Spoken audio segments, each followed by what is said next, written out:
Chapter 767. On the third day from the end. It was raining in Jingdo of the Qing Kingdom. It was snowing in Nanjing. Light snow drifted gracefully and slowly through the air, filling the air with the coldness between heaven and earth. However, it still dropped the temperature to a level that humans detested. On the majestic city walls of Nanjing, the general of the Nanjing Military Department, Zhang Shampa, who was responsible for Northern Qi's southern defense line, looked at the plains to the southwest with an indifferent expression. There was no snow on the plains. One could still see the hibernating black fertile soil. His gaze pierced through the layers of wind and snow and landed on the solemn Qing military camp that had lasted for decades. The flags there fluttered in the wind and snow. The endless blackness stopped silently in the wind and snow. It was like a temporarily resting beast that could leap toward Nanjing at any moment.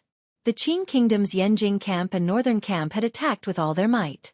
During this period of time, they had successively broken through 3 defense lines laid down by the northern Qi army. Like a prairie fire, they headed straight north. Along the way, they had killed countless northern Qi soldiers. They were now 20 li in front of the Nanjing defense line and were resting and reorganizing. It looked like the bloodiest and cruelest siege battle between 2 large countries was about to erupt at the foot of Nanjing. Zhang Shampa couldn't resist narrowing his eyes. His palm gently stroked the scabbard at his side. He looked at his subordinates moving quickly like ants around him, preparing to defend the city in the icy weather. He sensed the tense and panicked atmosphere that filled the city and couldn't help but sigh.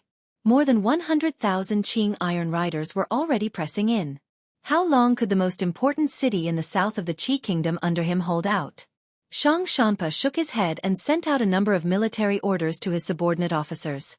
He then turned and descended the city walls to the temporary frontline tent that had been set up below the city walls.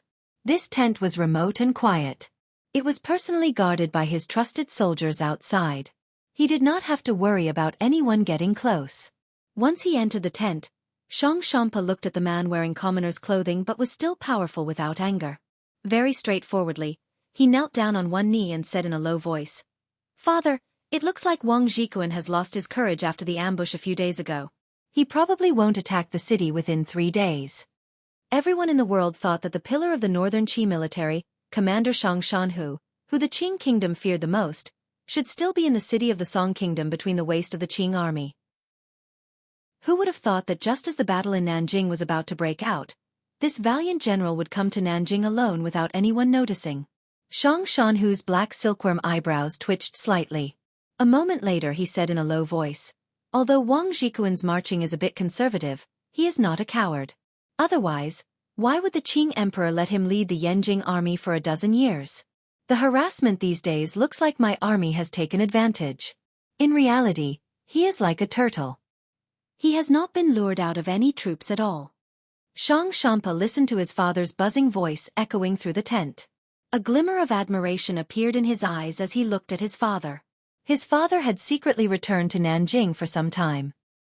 He had to prepare to welcome the great battle that was about to arrive. If his father had not secretly moved troops like a god and used the 3 lines of defense to cut through, it would have been impossible for the Qing Iron Riders to take so long to reach Nanjing. Wang Zhikuan is truly shameless to the extreme. They clearly have the advantage in military power and are at their peak. Yet, they put on a defensive posture on the plains. Thinking of this, Zhang Shampa couldn't help but curse out loud. They don't seek to be meritorious but to not make mistakes. This is where Wang Zhikuan's power lies. The Qing Kingdom. Zhang Shanhu suddenly pulled back his gaze from the map and looked outside the tent. He sighed and said, "They have many soldiers and many generals. I can't take advantage of them." A glimmer of exhaustion suddenly appeared on the face of this famous northern Qi general.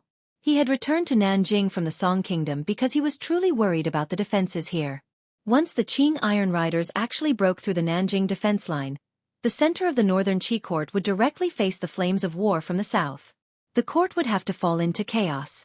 Zhang Shanhu had used a plan to split himself. The Qing Iron Riders still thought he was still in the Song Kingdom's capital and were probably extremely worried. However, he was secretly in Nanjing presiding over this line of defense. There was only one Zhang Shanhu. Using this method, he was able to display more effect than just one Zhang Shanhu. Faced with the Qing Kingdom's strict military discipline, excellent military equipment, and unusually valiant soldiers of over 100,000, No matter how skilled Shanhu was at using troops, it was impossible for him to feel relaxed, particularly since this was not a field battle. It was a head-on collision between two large countries on the Nanjing defense line. In the end, it was still a battle of national strength and vigor. Shanhu was not afraid of Wang Jikuan. He understood his counterpart in the south too well, so he was not afraid. These years, he had presided over the northern Qi military in the south. He had always kept his gaze focused on the royal palace in the distant Jingdo. He had always thought he understood the Qing emperor's military thinking. If the Qing kingdom truly wanted to carry out a northern expedition, then, according to theory, they would have to gather all the power of the entire country to attack the north. They would have to gather at least 3 roads of troops and forcefully push forward with an unstoppable force.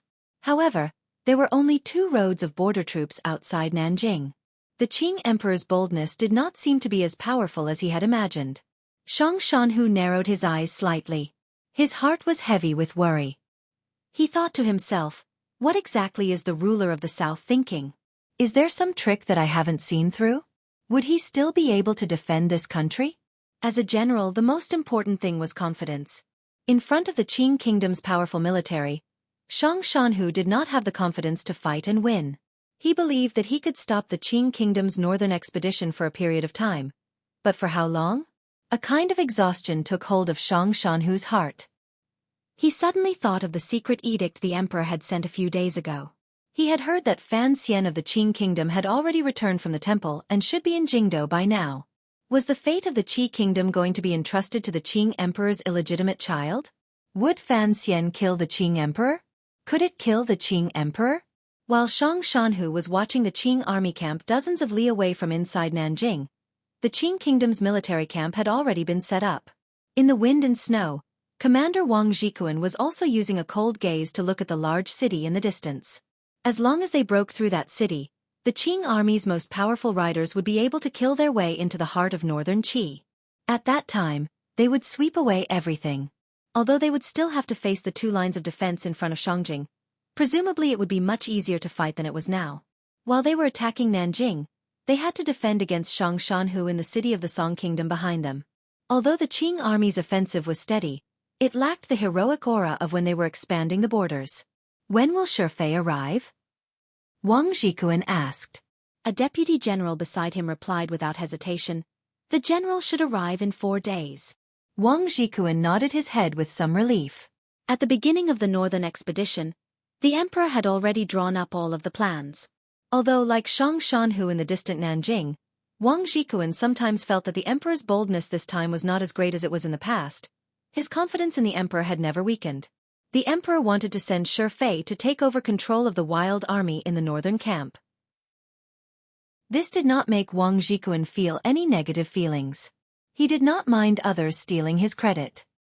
He also did not think that the emperor did not trust him because Xueqi had been his deputy general in the past.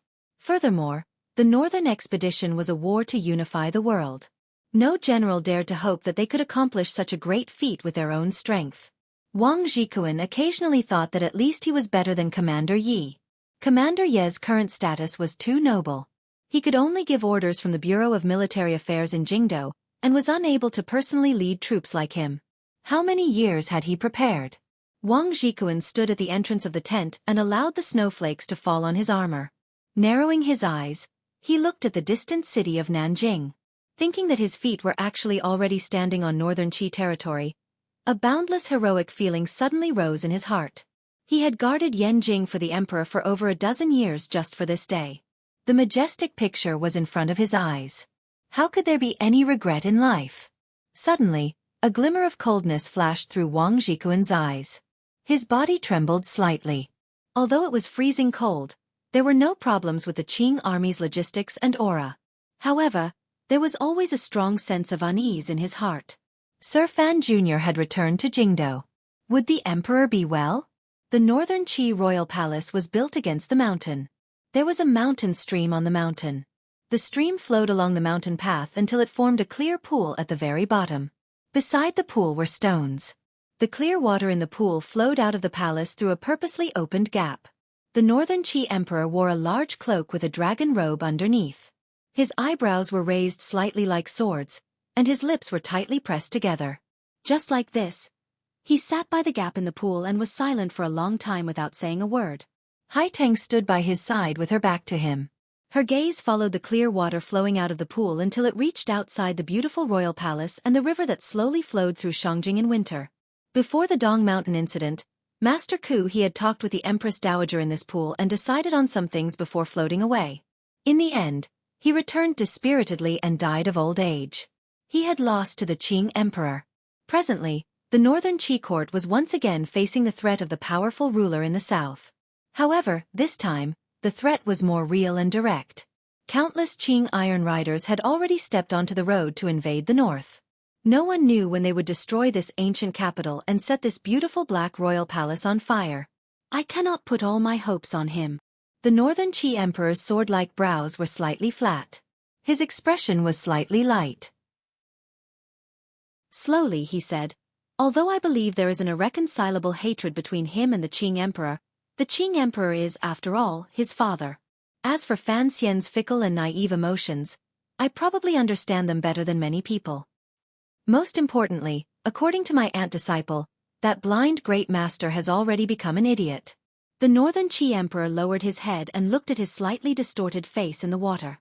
Suddenly, he felt that the coldness between heaven and earth had become an unprecedented burden, pressing down on him until he almost couldn't breathe. With slight disappointment he said, "If that is truly the case, then who can kill that ruler in the Qing royal palace? Everyone knows of the Qing people's ambitions. I have prepared for this for many years.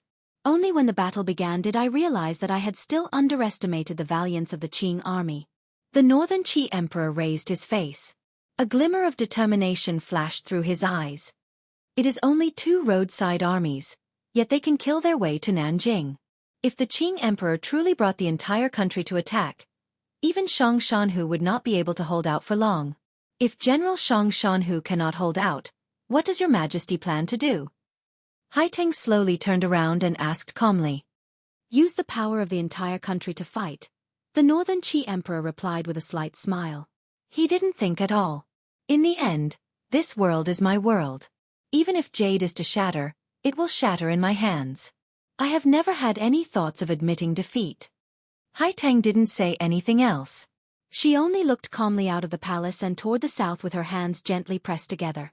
In the territory controlled by Dongyi, at the border between the Song Kingdom and the Liang Kingdom, the land was blown by the sea breeze. It had warmer and more humid weather than Shangjing and Jingdou. The trees in the mountains still retained a rare green color. Who would have known that after crossing the mountain ridge in front of them, passing through the Song Kingdom, and passing through that small provincial city, they would come to a harsh and snowy land. That snowy land was where the Qing Kingdom had sent out its troops. After northern Qi retreated and firmly defended it, countless people had fought and died. The great prince of the Qing Kingdom, who had rebelled against the Qing court alone and had been silent in the world for over a year, was now in the mountains that were as warm as spring. He stared straight at the sky and imagined the harsh wind and snow. Behind him were over 10,000 loyal subordinates. There was a black line in the mountains. It was the 4,000 black knights that Fan Xian had given him. However, Jinggu led these black knights and did not seem to be willing to listen to him. If 13th Wang had not returned to Dongyi and brought Jinggu Fan Xian's personally written military order, the great prince would not have been able to do anything to him. The great prince pulled back his gaze and glanced at 13th Wang beside him. There was not a trace of emotion on his heroic face. Although the number of soldiers he led was not large, it was the most powerful force that Dongyi relied on. If they joined the battle between the two countries, particularly if they fought their way out of the Song Kingdom that Shang Shanhu had miraculously taken last year, they would probably bring results that would shock the world. However, Fan Xian did not request or beg him to do this. Fan Xian only gave all of his power to his big brother. Then, through 13th Wang's mouth, he told him his analysis of the situation in the world. After that he said nothing more. The great prince kicked his horse lightly. With a silent expression, he led the 10,000 elite soldiers toward the northwest. After a few breaths, the 4,000 black knights above the mountains also began to move with an eternally unchanging somberness and the aura of the netherworld. Immediately silent, he knew very well why Fan Xian did not have any specific words for him. He was the same as Fan Xian. Although they both had Dongyi blood, they were, after all, Qing people. Most of these 14,000 powerful elite soldiers were also Qing people. If the Qing kingdom was on a northern expedition, were they going to betray the court and strike back? Probably no one would do such a thing. Although these people were all exiled and had no loyalty to the emperor, betraying the monarch and treason were, in the end, two different concepts. However, Dongyi could not just watch as the Qing emperor broke apart northern Qi in one go. If that happened, Dongyi would become the powerful Qing army's second target. In name, Dongyi already belonged to the Qing kingdom. Under Fan Xian and the great prince's power, the Qing court could not control this place. Once there was an opportunity to mobilize troops and truly conquer, the Qing court would not pass up the opportunity. At that time, Dongyi would be destroyed, and the great prince would only have death awaiting him. From the moment Chen Pingping died, the great prince had already mentally prepared himself for this. Now that he knew what Fan Xian was preparing to do in Jingdo, the great prince's heart still couldn't suppress the darkness. Regardless of whether Fan Xian won or lost, his mood would still be dark because that person was his father. His mother was still in the Qing royal palace, and his wife and concubines were still in Jingdo. The great prince slowly raised his head and looked in the direction of Jingdo. For a moment, he sighed. Narrowing his eyes slightly, he was silent for a long time without saying a word. The great battle had already begun. The shiraba had already been laid out. Bones were buried in the road, blood and flesh splattered on the wilderness, and crows cried strangely in the wind and snow. Endless severity and danger enveloped the entire world. It was like a shadow that could not be moved away, covering the sky above the heads of millions of common people. Amidst such a tense situation, many people's gazes, including the valiant generals on the battlefield, the supreme emperor, and the solitary unfilial son, were actually all focused on Jingdo. They knew that the true victory or defeat, the direction of the world, was still in the Qing kingdom's Jingdo, between the father and son who were particularly cruel and merciless to others. Just as the Qing emperor had once said to Yi Wan, the life and death survival between him and Fan Xian was the true point of the game. However, this situation was not something a person could set up. Rather, it was the result of decades of karma and fate. In the process of this formation, the emperor himself, the dead woman, Chen Pingping in the autumn rain, and even Fan Xian himself had all added fuel to the fire. Thus, in the end, there was no solution to this situation and it became a dead end. Only a sword could cut the knot. Only life and death could release it. In Jingdo, watched by countless eyes, the common people did not feel much of the stench of blood on the front lines. They didn't even know about the shocking event happening in the imperial palace. Their emotions were calm as they passed their days as usual, other than the common people at the crossroads of the Tianhe, who were crying endlessly. In the scholar's manner, the scholar could not hear these cries, but he knew at the first instant what had happened in the royal palace. It was not a day for the court conference, but he still had enough spies and ranks, so he was immediately dumbfounded. A year ago, all of the officials of the He faction had been killed by Fan Xian and the Overwatch Council. During this year, the scholar led the Hall of Governmental Affairs, as well as the 3 temples, 3 schools, and 6 ministries. He managed the Qing court in good order. Even when the emperor was heavily injured and could not attend to matters, this scholar remained calm and indifferent. His expression did not change even when Dong Mountain collapsed in front of him. He effectively maintained the peace of the Qing kingdom. However, when he learned of this news, all of the scholar's calmness immediately collapsed. He had not put on face cream, so the wrinkles on his face appeared particularly deep. Standing in a daze in the garden of the scholar's manor, he appeared particularly old. He prayed that the heavens would not bring any misfortune to the Qing kingdom. In a simple and crude private residence in another poor place in Jingdo, the previous Jingdo magistrate, Sun Jingxiu, who had been released from prison a long time ago, was coughing and drinking medicine with the support of his daughter, the young lady of the Sun family. He had been tormented in prison to the point of almost dying. If it were not for a few madams in the Fan Manor secretly taking care of him, this stern Jingdo magistrate would probably have died long ago. However, the Sun family had long declined. Other than 3 generations of the family, all of the servants had left. The concubine had also escaped. Their days were truly unbearable. Sun Pinner comforted her father in a warm voice. In her heart, she was thinking that she would probably have to go to the Fan Manor to thank the princess for the medicine. However, she didn't have any clothes to wear. She also thought, Sir Fan Jr. was now poor. Was he dead or alive? For a moment, she couldn't help but feel dazed. In the fan manor, Lin Wanner was sitting in the flower hall with a serious expression. Cece sat behind her. Each of them was holding a child. She said to the wife of the Tang family in front of her, "There is no need to escape. However, if the servants in the manor can scatter, then scatter as much as possible." The wife of the Tang family vaguely guessed something and was unwilling to leave. Lin Wanner would not force it. Even if these family members of the Fan clan wanted to leave, they would probably not be able to leave cleanly. She only looked in a daze at Fan Liang in her arms. Last night, Fan Ruoruo had been urgently summoned into the palace. Recently, there had been no news of the emperor being unwell. Lin Wanner immediately guessed something. In particular, since last night, the strange atmosphere that had begun to pervade the capital made her even more confident. "You are still alive. Why don't you go home and have a look? Even if Uncle wants to kill you and you want to kill Uncle, but, were you not willing to let me see you one last time?" As soon as she thought of this, she was overcome with sadness. A few drops of tears fell from her eyes and landed on Fan Liang's puzzled face. While Lin Wanner was helplessly and sorrowfully worried about Fan Xian's life and death, Fan Ruoruo, who had been summoned into the palace last night, had successfully escaped the watch of the aces of the internal court and disappeared into the depths of the palace. The royal palace was in a mess. For a moment, it was impossible to find her whereabouts. It looked like this girl was not only successful in her studies on Qing Mountain. The training Wu Zhu gave her on that snowy night in the Cong Mountains was far more successful than his teaching of Fan Xian. She was wearing the clothes of a serving girl, but it gave off a moving feeling. Her clothes fluttered slowly in the light rain. Following the walls of the palace, she slowly walked in the direction of Taiji Palace. Along the way, she saw the eunuchs and serving girls, whose faces were pale from the sounds of fighting, sneaking in the direction of the rear palace. No one cared who she was or what she was doing there. Just as she was about to turn into a remote palace door in Taiji Palace, she saw eunuch Hong Zhu. It seemed that Hong Zhu had been waiting for her for a long time. The two of them looked at each other calmly. Fan Ruoruo looked calmly at Hong Zhu. In reality, countless thoughts were running through her mind. She had no idea why a few months ago, this popular chief eunuch had suddenly contacted her in secret. Hong Zhu left the palace door with his body bent.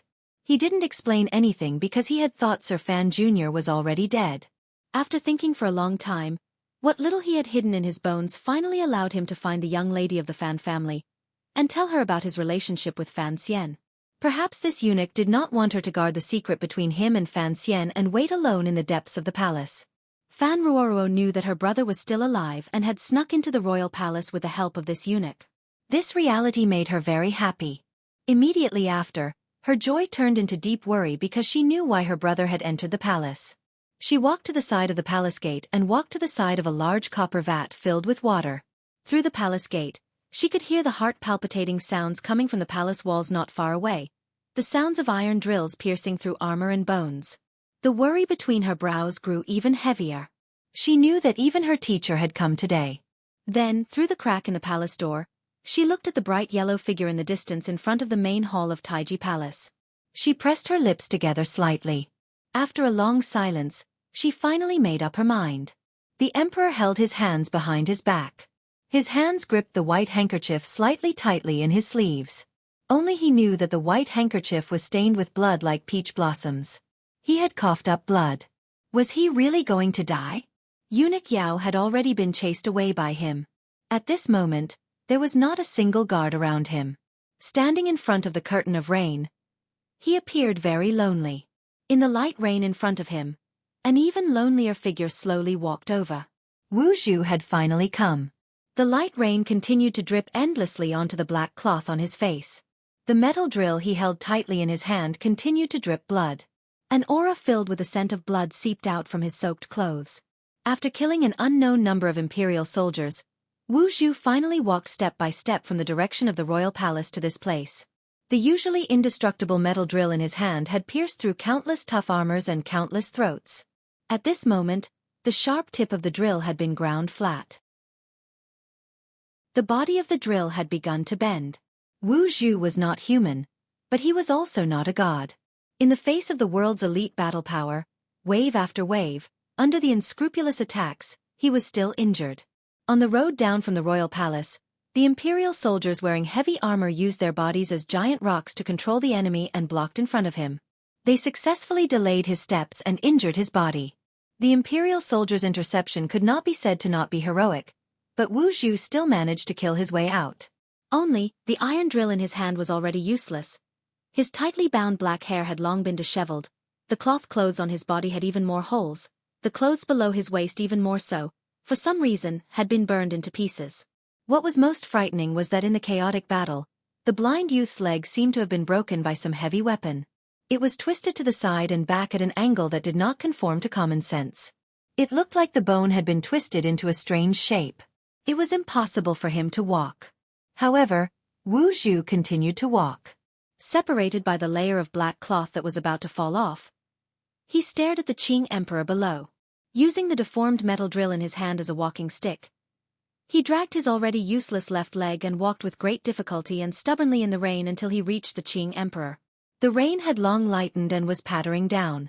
There was still water on the stone tiles in front of Taiji Palace. Wu Zhu's twisted left leg dragged in the rain and made a terrifying sound from the friction. With each friction, the corners of Wu Zhu's thin lips twitched slightly. Presumably, he also felt pain. However, he had already forgotten the pain. He only walked step by step toward the Qing emperor in front of the palace. The Qing emperor quietly watched Wu Zhu come closer and closer. Suddenly he said, "I have finally confirmed that you are not an inanimate object. If you are an inanimate object, how could you have such powerful love and hate?" The tightly closed palace doors suddenly opened wide. Yi Zhong, covered in filth, rode on a horse.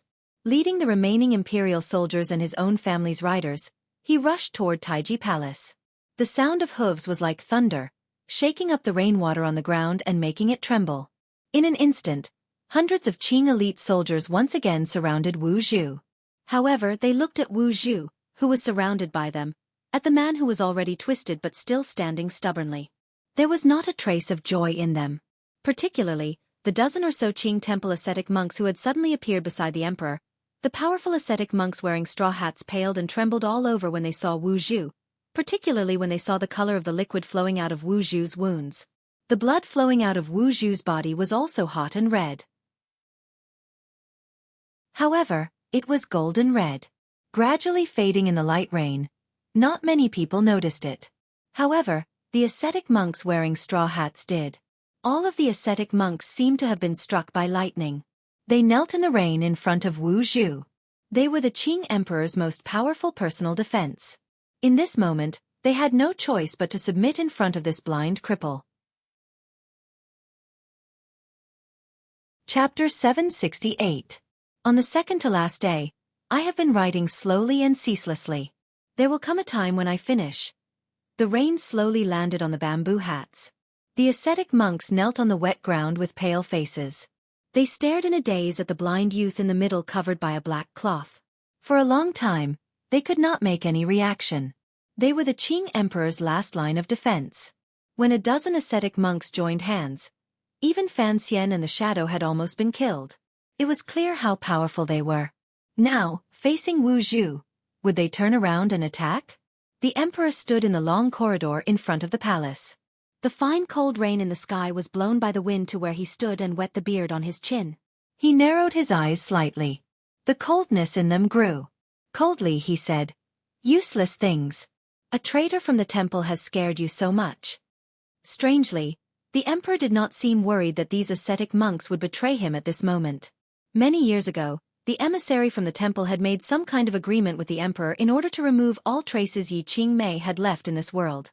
It was from that day onwards that the ascetic monks of the Qing temple who traveled the south saw the emperor as the true chosen one. Between the chosen one and the emissary of the temple, what choice should they make? The ascetic monks were silent. They, who were gradually getting older, knew of the oracle that the emissary had issued many years ago. They knew that an emissary had fallen, but they didn't know if that emissary was the person in front of them. The emperor paid no attention to the ascetic monks kneeling in the rain. He only looked calmly at Wu Zhu in the rain. After a moment of silence he said, "There has never been a god in this world. I am not. Lao Wu, you are not either." Wu Zhu's leg had already been broken. He used a poignant posture to barely stand. The person from the temple had returned to the world. Faced with the most powerful martial force in the world, he had bravely killed his way over. He had still paid a heavy price. The emperor was right. He was not a god. Thus, in this year, he had been betrayed one after another and injured by weapons that did not belong to this world. His injuries lingered, and he was no longer at his peak. However, Wu Zhu had already reached his most broken and powerless state. Who would win in the battle between these two peerless experts? Furthermore, Yi Zhong had already led his troops and surrounded Wu Zhu. Could Wu Zhu still break through the heavy encirclement and pierce the metal rod in his hand into the Qing emperor's throat? The emperor's cold gaze fell on Wu Zhu's tattered clothes and his broken left leg, which was only held together by some flesh and skin. There was not a trace of emotion in his eyes, but in his heart, he was thinking at this time, "You still won't come out." Gradually, a complicated emotion charged into the Qing emperor's eyes. It was self-mockery, a glimmer of admiration, and a glimmer of dissatisfaction. Wu Zhu had already fallen into a tight encirclement. No matter how powerful he was, he could not overturn the heavens with one hand. Yet, Fan Xian still had not shown himself. Such coldness and forbearance was truly frightening. Wearing the clothes of a eunuch, Fan Xian appeared to be very far from the front door of Taiji Palace, but in reality, he was very close. He carefully hid his tracks. Relying on his state of mind, which had been tempered to the extreme these 2 years, he controlled his breathing. Using the wind and rain that filled the sky and the heavy and nervous breathing of countless people present, he slowly approached. From the moment he saw the emperor cough, Fan Xian confirmed the top-secret intelligence he had learned on the road south. The emperor's body seemed to be on the verge of death. It had been almost a year since he had seen this powerful ruler. Looking at him from afar through the rain, it seemed that his face had become much older. The beard on his chin had grown much longer, and his expression seemed much more tired. The emperor had already walked down the altar. He stood calmly under the eaves of Taiji Palace and watched Wu Zhu walk over step by step. He still appeared powerful, so powerful that anyone who tried to challenge him would unconsciously lose a third of their confidence. Fan Xian saw Wu Zhu's wretched state. He had never thought that there would be a day when Uncle Wu Zhu would be so heavily injured. Just as he had never thought that there would be someone in this world who could break through the defenses of the Qing royal palace, kill thousands of soldiers, and come in front of the Qing emperor. His gaze swept past Uncle Wu Zhu's broken leg. He forcefully suppressed his wildly beating heart and the glimmer of fear, worry, sadness, and bitterness in his heart. He continued to hide in the shadows of Taiji Palace, coldly and valiantly waiting for the opportunity to strike. Uncle Wu Zhu had already reached the most dangerous moment, but he still did not strike. He knew that before the emperor and Wu Zhu collided head-on, any strike he made would be meaningless. A battle between great grandmasters was not something mortals like him could casually interfere in. He didn't want to waste Uncle Wu Zhu's earth-shattering attack, so he had to endure. Yi Zhong was still there, and eunuch Yao was nowhere to be seen. He didn't know if those ascetic monks would strike. There were still many aces gathered in the royal palace. Fan Xian had to attract everyone's attention and put his hope of exhausting the emperor's strength on Uncle Wu Zhu, who was already on the verge of collapse and had suffered terrible injuries. Regardless of who it was, including the 3 old monsters who had already died and left, if they were to suffer such a serious injury as Wu Zhu had, they would probably only be able to accept death. However, Wu Zhu was still standing. This gave Fan Xian confidence, and it also gave the people in the royal palace boundless pressure. Separated by the black cloth, Wu Zhu looked at the bright yellow figure on the stone steps a dozen feet away. The man was already much older than he remembered. For some reason, endless sourness, pain, loathing, and disdain welled up in his heart. After the Dong Mountain matter ended and he listened to Fan Xian's drunken ramblings on the roof of the Fan Manor in Jingdo, Wu Zhu silently stepped onto the path of searching for himself. He wanted to know who he was, so he returned to the temple. The moment he entered the temple, he remembered many things. Naturally, he was able to deduce many things. Although the temple forcefully erased his memories in the next moment, as Fan Xian came to the temple, Wu Zhu's memories had not completely recovered. However, the deepest emotion he had before it was erased had remained. This emotion was stronger and more direct than his feelings for Fan Xian. It drew him to calmly look at the royal palace for 2 days. It drew him to kill his way into the palace from outside the square of the royal palace. Even though he didn't remember the events of the past, He still remembered the man wearing the dragon robe on the stone steps and the murderous intent he had toward this man. Fan Xian wanted Wu Zhu to follow his heart. Wu Zhu's heart was filled with boundless sourness, particularly after he saw little Li. This sourness seemed to have found a way to vent.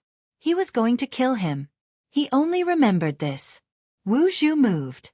He dragged his crippled leg and relied on the metal rod in his hand for support. With great difficulty, but full of murderous intent, he dragged it step by step, rubbing against the rainwater on the ground. His uninjured leg was impatient. It was as if he wanted to jump as he walked toward the emperor on the stone steps. The moment Wu Zhu moved, the aces of the Qing army surrounding him also moved. With an earth-shaking cry, countless long weapons pierced toward his body. The ascetic monks kneeling by Wu Zhu's side finally could not withstand this powerful pressure and also moved. Some ascetic monks floated back into the wind and rain while others blocked in front of Wu Zhu. From this scene, it could be seen that the Qing emperor held a supreme position in these ascetic monks' hearts. Even though they knew Wu Zhu was an emissary from the temple, the Qing emperor's call of a traitor still made some ascetic monks choose to believe the emperor. Wu Zhu moved. The situation immediately changed. No one noticed that when most of the ascetic monks between the emperor and Wu Zhu floated back into the wind and rain, opening up a path for Wu Zhu to face the emperor directly, an ascetic monk wearing a straw hat and hemp clothing floated diagonally to the side and back. Intentionally or not, he disturbed the attacks of the military aces. The moment Wu Zhu moved, Yi Zhong, who sat on his horse with a spear in hand, gathered his qi around his entire body. The moment Wu Zhu moved, killing intent flared in his eyes. He kicked the horse's belly. The horse neighed. The long spear moved like lightning toward Wu Zhu's slightly slanted back. Of the people present, probably only Yi Zhong had experienced the events in Qing Kingdom's Jingdou many years ago. Thus, he knew better than anyone else how terrifying Wu Zhu was. He was a powerful warrior who could face Uncle Lu Yun head-on and not be at a disadvantage. Once he made up his mind to protect the emperor, he gathered all the strength in his body and did not hold anything back. He knew that when faced with Sir Wu, other than using all his strength in one spear strike, there was no other way to stop his seemingly staggering footsteps. With an explosive roar, a silver spear light, as pure as water, pierced toward Wu Zhu's back. Yi Zhong had unleashed the most powerful attack of his life. All of his spirit were focused on this attack, so he did not notice that the ascetic monk, who had lightly floated back into the wind and rain, seemed to be a little too close to his body. Ascetic monks never used weapons, but the ascetic monk closest to Yi Zhong had taken out a poisoned dagger from his sleeve at some point. Silently, like a strand of rain hidden in the rain, it gently pierced toward Yi Zhong's waist. Yi Zhong stabbed Wu Zhu's back, and the ascetic monk stabbed his waist. With a swoosh, Yi Zhong's spear strike, which he had gathered strength, pierced forward without any flourish. It ignored all resistance and pierced directly into the stone floor of the royal palace that had been washed clean by the rain. It was like piercing a piece of tofu. The tip of the spear stabbed ruthlessly into the ground, sinking several feet deep. However, the poisoned black dagger had already pierced into his waist the moment his spear was fully unleashed. Yi Zhong's spear missed. It brushed past the cloth beside Wu Zhu's broken leg and pierced into the ground. Immediately after, a shrill roar rang out in the rain. He abandoned the spear and pulled back his palm, which landed on the ascetic monk's shoulder. Using the coffin breaker technique, the ascetic monk's shoulder immediately shattered. However, the ascetic monk did not make a sound or feel pain. Like an emotionless wooden man, he took the palm of Yi Zhong, a superior 9th-level ace. As blood sprayed wildly from his mouth, he pushed the dagger in his hand forward and completely broke through the defense of Yi Zhong's armor, heavily injuring his abdomen. A wave of energy exploded between the two of them, shaking the Qing military aces beside them to the ground. The two of them were like a large bird and its shadow, quickly flying off their horses and slamming into the rain. They broke through countless layers of rain and flew into the distance. Yi Zhong was crippled. At least for today, the assassin was the shadow. When the ascetic monk silently hid from the eyes of the Qing aces present and used the rain to get close to Yi Zhong's back, Fan Xian, who had been watching everything in the dark, immediately sensed a strange atmosphere. This was an innate sensitivity of the people of the Overwatch Council. In the world, probably only he and the shadow could reach such a level. After Fan Xian entered the capital, he had not contacted the shadow because even he didn't know where the shadow had been hiding this year. However, he knew that the shadow would not be satisfied. The foremost assassin in the world would get revenge for Chen Pingping. Thus, the palace was in chaos. Fan Xian knew that the shadow who was somewhere would certainly find an opportunity to attack. However, he had not thought that the shadow would be mixed in with the ascetic monks. A year ago, the two of them had fought a major battle with the ascetic monks. How the shadow had been able to mix in was something Fan Xian did not understand. However, at least at this moment, the shadow had successfully eliminated the foremost ace by the Qing Emperor's side and pulled the victory in their favor. If this had been any other mission in the past, it would have been the most important target in the mission for the shadow to attack. Even Fan Xian could not compete with him on this, just like the last attack when he entered the palace to assassinate Yi Zhong. However, the shadow had silently retreated and chosen Yi Zhong of his own accord because he had discovered that the first commissioner of the Overwatch Council, Sir Wu, had come. The shadow, who had viewed Wu Zhu as his idol, naturally chose to cooperate with Wu Zhu. This was actually a kind of trust. Fan Xian's gaze only swept over Yi Zhong and the shadow, who were breaking through the rain and endlessly charging away from the battlefield. He then turned back to the battlefield in front of Taiji Palace. The moment Yi Zhong was attacked, the people in front of Taiji Palace couldn't help but panic. The attacks aimed at Yi Zhong's immobile body also became slightly chaotic. The only one who did not panic was the emperor. He completely ignored the ascetic monk's attack. He only stared fixedly at Yi Zhong's hand. The emperor only had Wu Zhu in his eyes. The incomparably hard metal rod had already been bent, damaged, and smoothed out. It looked like a very common fire stick. However, this fire stick carried the rain in front of Taiji Palace and waved it through the air to its heart's content. With a slap, the metal rod knocked aside a long spear in front of it. In the shortest amount of time, it followed the most logical direction and slammed into the wrist of the person holding the spear. In that instant, the skin on the wrist of the person holding the spear split open. His muscles shattered, and his bones protruded. He could no longer hold the spear. With a crack, the metal rod slid up along the surface of a sword. The heavy pressure forced the sword to lower its head. The metal rod, which no longer had any edge, touched the protruding part of the sword. It suddenly jumped up and then landed heavily on the arm of the person holding the sword, directly turning the arm into twisted firewood. An ascetic monk waved his hand to block it. The metal rod, which had been ground into a flat surface, ruthlessly pierced into his palm, pressing his palm into the rain-covered ground. Then, the metal rod swung up and smashed heavily into the top of the ascetic monk's head. The bamboo hat, along with the rainwater, shattered into countless pieces. A mark formed by blood appeared on the ascetic monk's smooth head. With a crack, he collapsed into the rainwater. Each swing of the metal rod was accurate and heavy.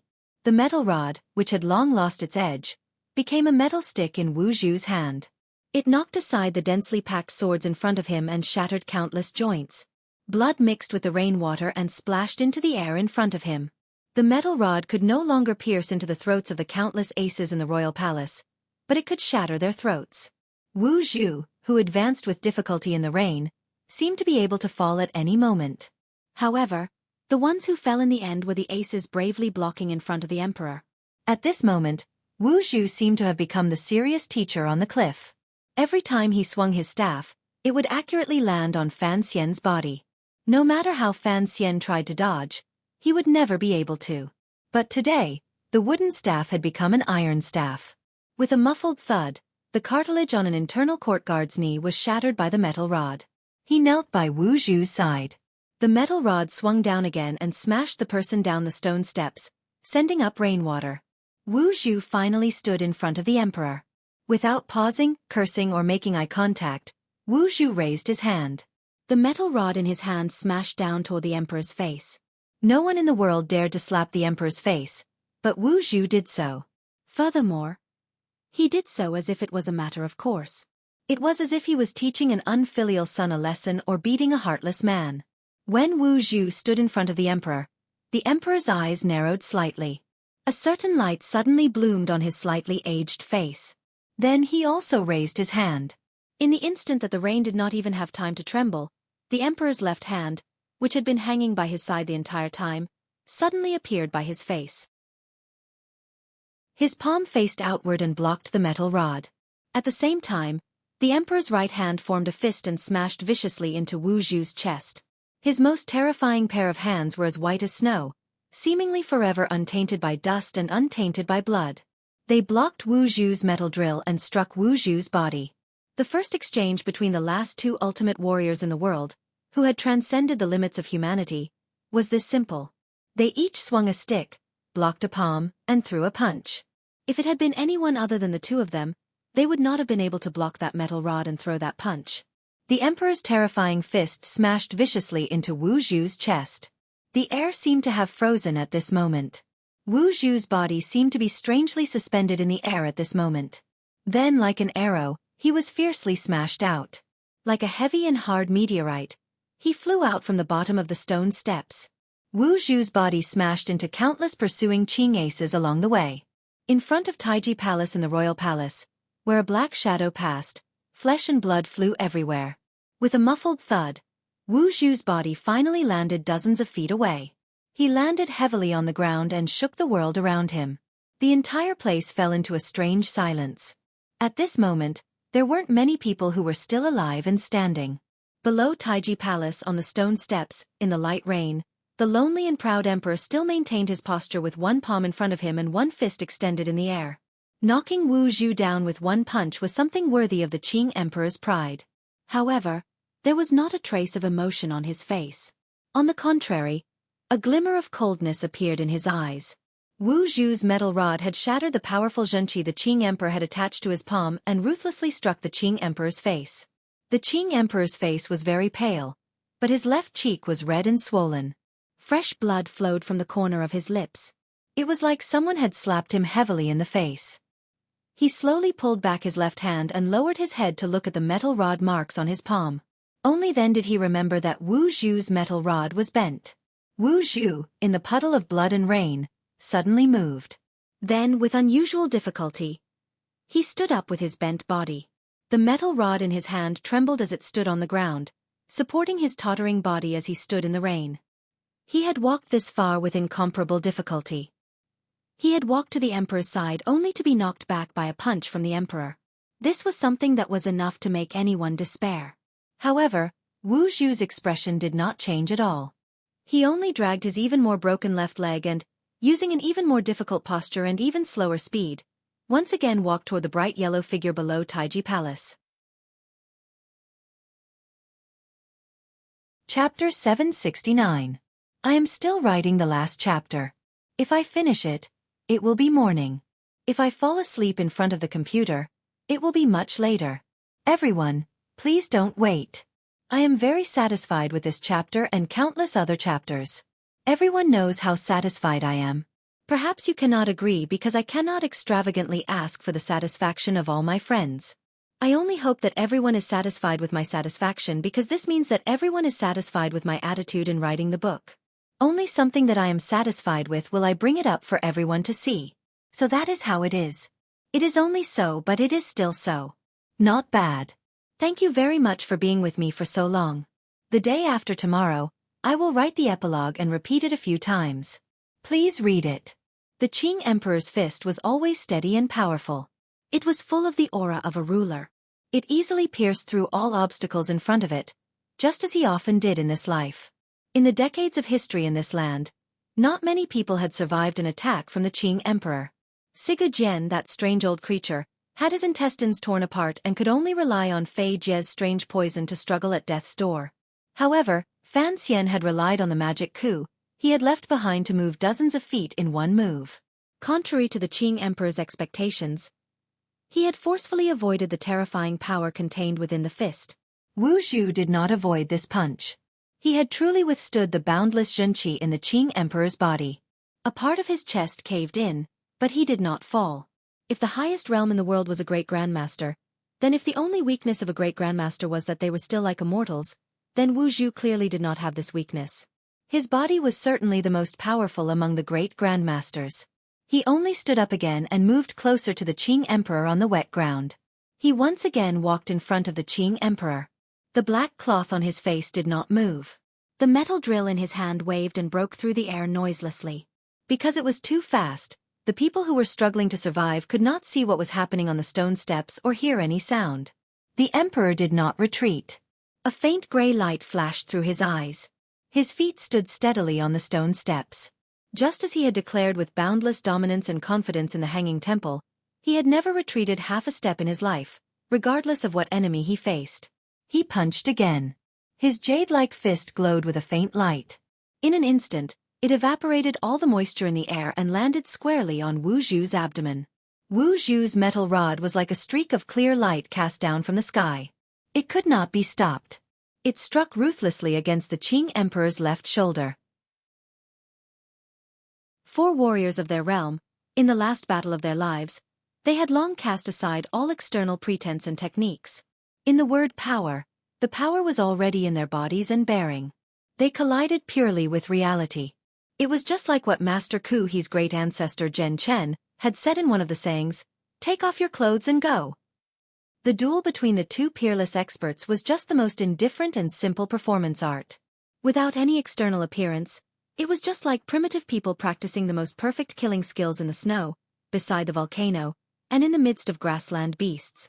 The emperor's left shoulder shattered with a crack. Fresh blood seeped out from between his lips. His cold eyes only watched Wu Zhu's figure flying further and further away. Wu Zhu was once again sent flying by that fist. His leg had been broken, and his body was crippled. His unimaginably calculating ability could no longer be supported by the powerful execution of his body. He could not dodge the Qing Emperor's fist that broke through the boundaries of time and space. In the light rain that was about to stop, Wu Zhu's body arched as he retreated backward in the air. The cold wind caused his clothes to flutter. With a paw, his feet landed on the ground. He slid backward over 100 feet on the slippery ground before he managed to stop. However, his left leg couldn't support him and he almost fell to the ground. After taking this punch head-on, Wu Zhu did not fall to the ground. It seemed that his situation was better than before. However, the incomparable confidence and powerful light on the emperor's face, as well as Wu Zhu's slightly lowered head, seemed to indicate an inauspicious ending. Wu Zhu stood quietly in the pool of blood below Taiji Palace. He lowered his head to look at his abdomen and was silent for a long time. Before the emperor's fist struck his abdomen, Wu Zhu had blocked his left hand. Thus, the emperor's fist had actually struck his palm and then his abdomen. Wu Zhu's hand was like an icy piece of metal. His body was also like an icy ball of metal. However, the Qing Emperor's fist was like a god's hammer, smashing the metal into the ball of metal. His palm had sunk deep into his abdomen like 2 pieces of metal being forcefully glued together. The corner of his brows that was not covered by the black cloth furrowed slightly. Coldly, Wu Zhu pulled at his left hand. He didn't know how much strength he used before he managed to pull his hand out from his abdomen. However, it brought up a large patch of pale flesh that was no longer bleeding. Accompanied by the sound of tearing, it appeared unusually terrifying. The Qing Emperor's first punch landed on Wu Zhu's chest. He didn't block it. The second punch landed on his abdomen. He did not block it. 2 different choices represented 2 completely different levels of damage. It seemed that the vital points of the emissaries of the temple were no longer a secret in the eyes of that powerful ruler. This reality made Wu Zhu somewhat stunned. It also made the spectators, who were still enduring and shivering, begin to feel boundless fear. Propping the metal rod on the blood-soaked and rain-soaked ground, Wu Zhu used his left hand to straighten his almost broken left leg. With great difficulty, he took a step toward Taiji Palace. His cloth shoe stepped on the hand of a corpse and almost slipped. A crisp crack rang out from Wu Zhu's abdomen. It was as if a spider web of cracks were spreading out and tearing through his body with that spot as the center. Wu Zhu's body began to tremble and tilt. It was as if he could become countless pieces at any moment, fall apart, and collapse into a pool on the ground. However, the metal drill rod was still tightly gripped in his hand, supporting his tottering body valiantly, allowing him to take another step forward. Even his first step was so difficult, so slow, accompanied by some extremely dry sounds. However, he still walked step by step towards the emperor without hesitation. The emperor pulled back his fist. His indifferent and emotionless eyes glanced at his chest. It was as if he wanted to count how many of his ribs had been shattered by that hard metal rod. He didn't remember how many punches he had thrown out or how much blood he had spat out. He only remembered that he didn't take a step back, but he didn't advance either. He just stood like a puppet on the stone steps in front of his palace and threw out his punches mechanically and repeatedly. How many times had the fifth prince fallen? How many times had he gotten up? How many times had he fallen in his life? How many times had he gotten up? Why was the fifth prince clearly about to fall, yet he struggled to get up? Did he not know that a monster like him would one day truly die? If the fifth prince was not a dead thing but a living thing, knew about life and death and feared it, then why didn't he show it? Why was it that the fifth prince's movements had clearly slowed down so much, yet the hard metal rod in his hand was always able to smash into his body? Was it because he was already old and was about to run out of oil? No, it couldn't be. It shouldn't be. Dissatisfaction and indignation burned faintly in his cold eyes. In the end, it turned into endless tiredness and boredom. Was this a shocking battle destined to be recorded in the annals of history, or a small show destined to disappear in the long river of history? Regardless of which it was, the Qing emperor was tired of it. It was just like how many years after his father ascended the throne, he was forced to painfully prepare for the matter of Taiping courtyard. A few years later, there was going to be a night of blood in Jingdo. The great Dong Mountain lured and killed those two old things. And Ji lured and killed those shameless people who dared to betray him in Jingdo. Last year, he wanted to lure the chest out. Now the fifth prince was here. Endless schemes and plots were like the fifth prince in front of him falling and rising again. They repeated endlessly. It was like a story from many years ago, stubbornly replayed over and over again. This kind of repetition was truly annoying and tiresome. However, the Qing emperor could not be tired. He was not willing to be tired. He still had many things to do. He had not defeated the most powerful enemy in front of him. He could not let go. Slowly wiping away the blood that gushed endlessly from the corners of his lips, the emperor suddenly felt his body grow slightly cold. A year ago, he had been heavily injured and had not recovered. At times, he was afraid of the cold, light, and wind. Thus, he was willing to lie on the soft couch and cover himself with the silk blanket Wan'er had brought from Jiangnan. He liked that warm feeling and didn't like this cold feeling. It made him feel powerless and tired. It seemed that as the blood flowed away, the temperature and confidence in his body also flowed away.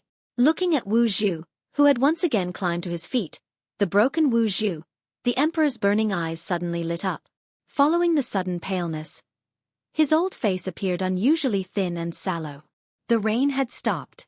The dark clouds in the sky were turning into white clouds at a speed visible to the naked eye. They grew whiter and whiter, more and more beautiful, and brighter.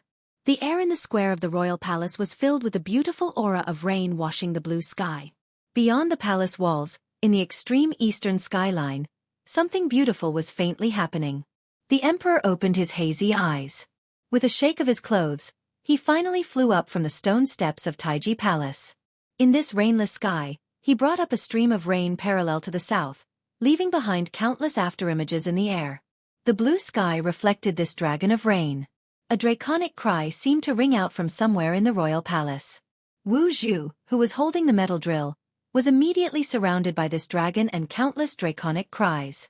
The gray, solemn, and beautiful rainwater that broke through the air instantly launched its most powerful attack toward Wu Zhu. Other than the two powerful warriors present, no one could see clearly what was happening in that curtain of rain. However, the dragon's cry had died out. After a terrifying moment of absolute silence, countless sounds rang out one after another like a string of thunder. It was also like the wind high up in the sky instantly blowing through the yellow paper lanterns put out by countless lovers. Pa pa pa pa. Wu Zhu finally fell. He fell under the Qing emperor's storm-like punches and fingers. In this instant, his body had suffered countless heavy blows.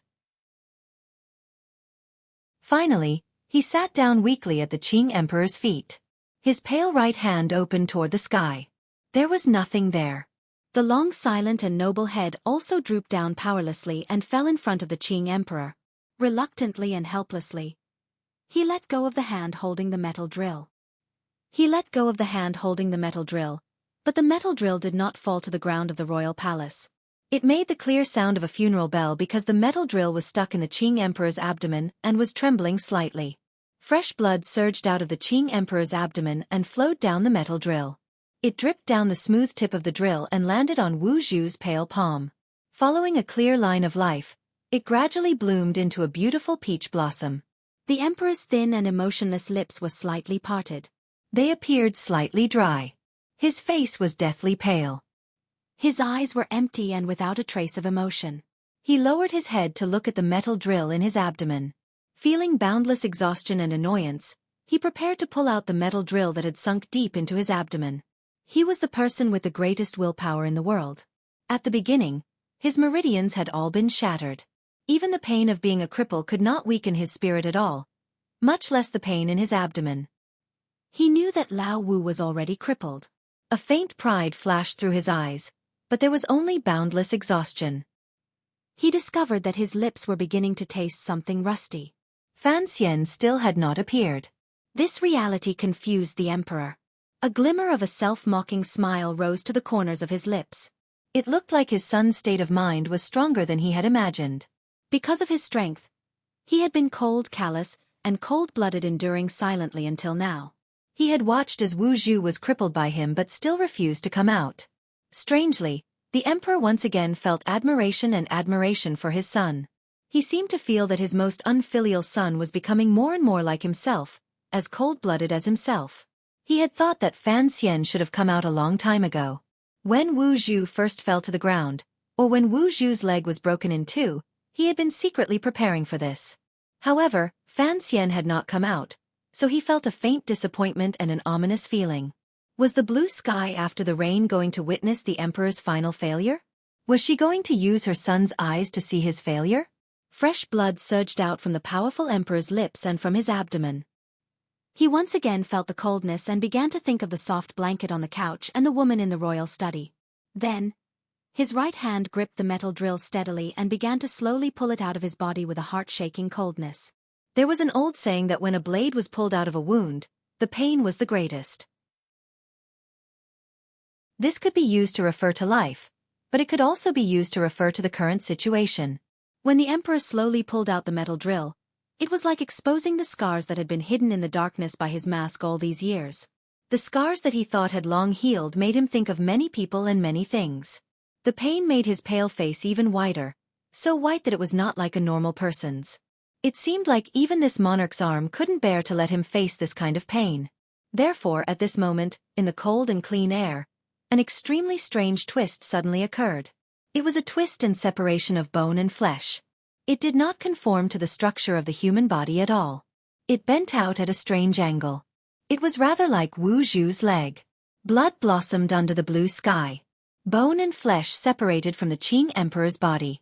His left arm was neatly cut off from the elbow joint by a mysterious force. Under the light of the clear sunlight, the severed arm flew into the spotless air.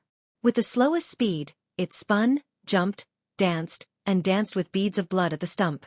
Only then did the clear sound of a gunshot echo through the empty royal palace courtyard. It curled up in spirals and was lonely and clear. It was like a sorrowful accompaniment to the dancing of the severed arm. Other than losing to Zhang Qingfeng on the northern expedition, the meridians in his body shattered, and the days when he sank into darkness. This moment was the most painful and weakest moment of the emperor's life.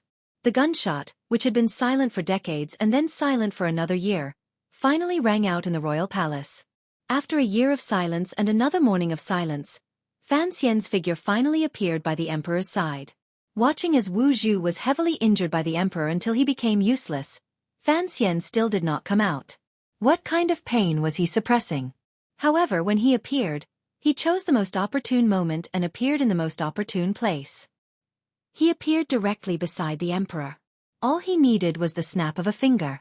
His 20-odd years of bitter cultivation after being reborn, his motivation between life and death on the meadow, his will to not despair in the desperate situation in the snowy palace, his comprehension under the tree, his thoughts in the snowy plains, the creation of the Yuanqi of heaven and earth, life and death, separation and separation, the clash between weak and valiant, a life of craving life and hating death, and the pain of the autumn rain all merged into one feeling.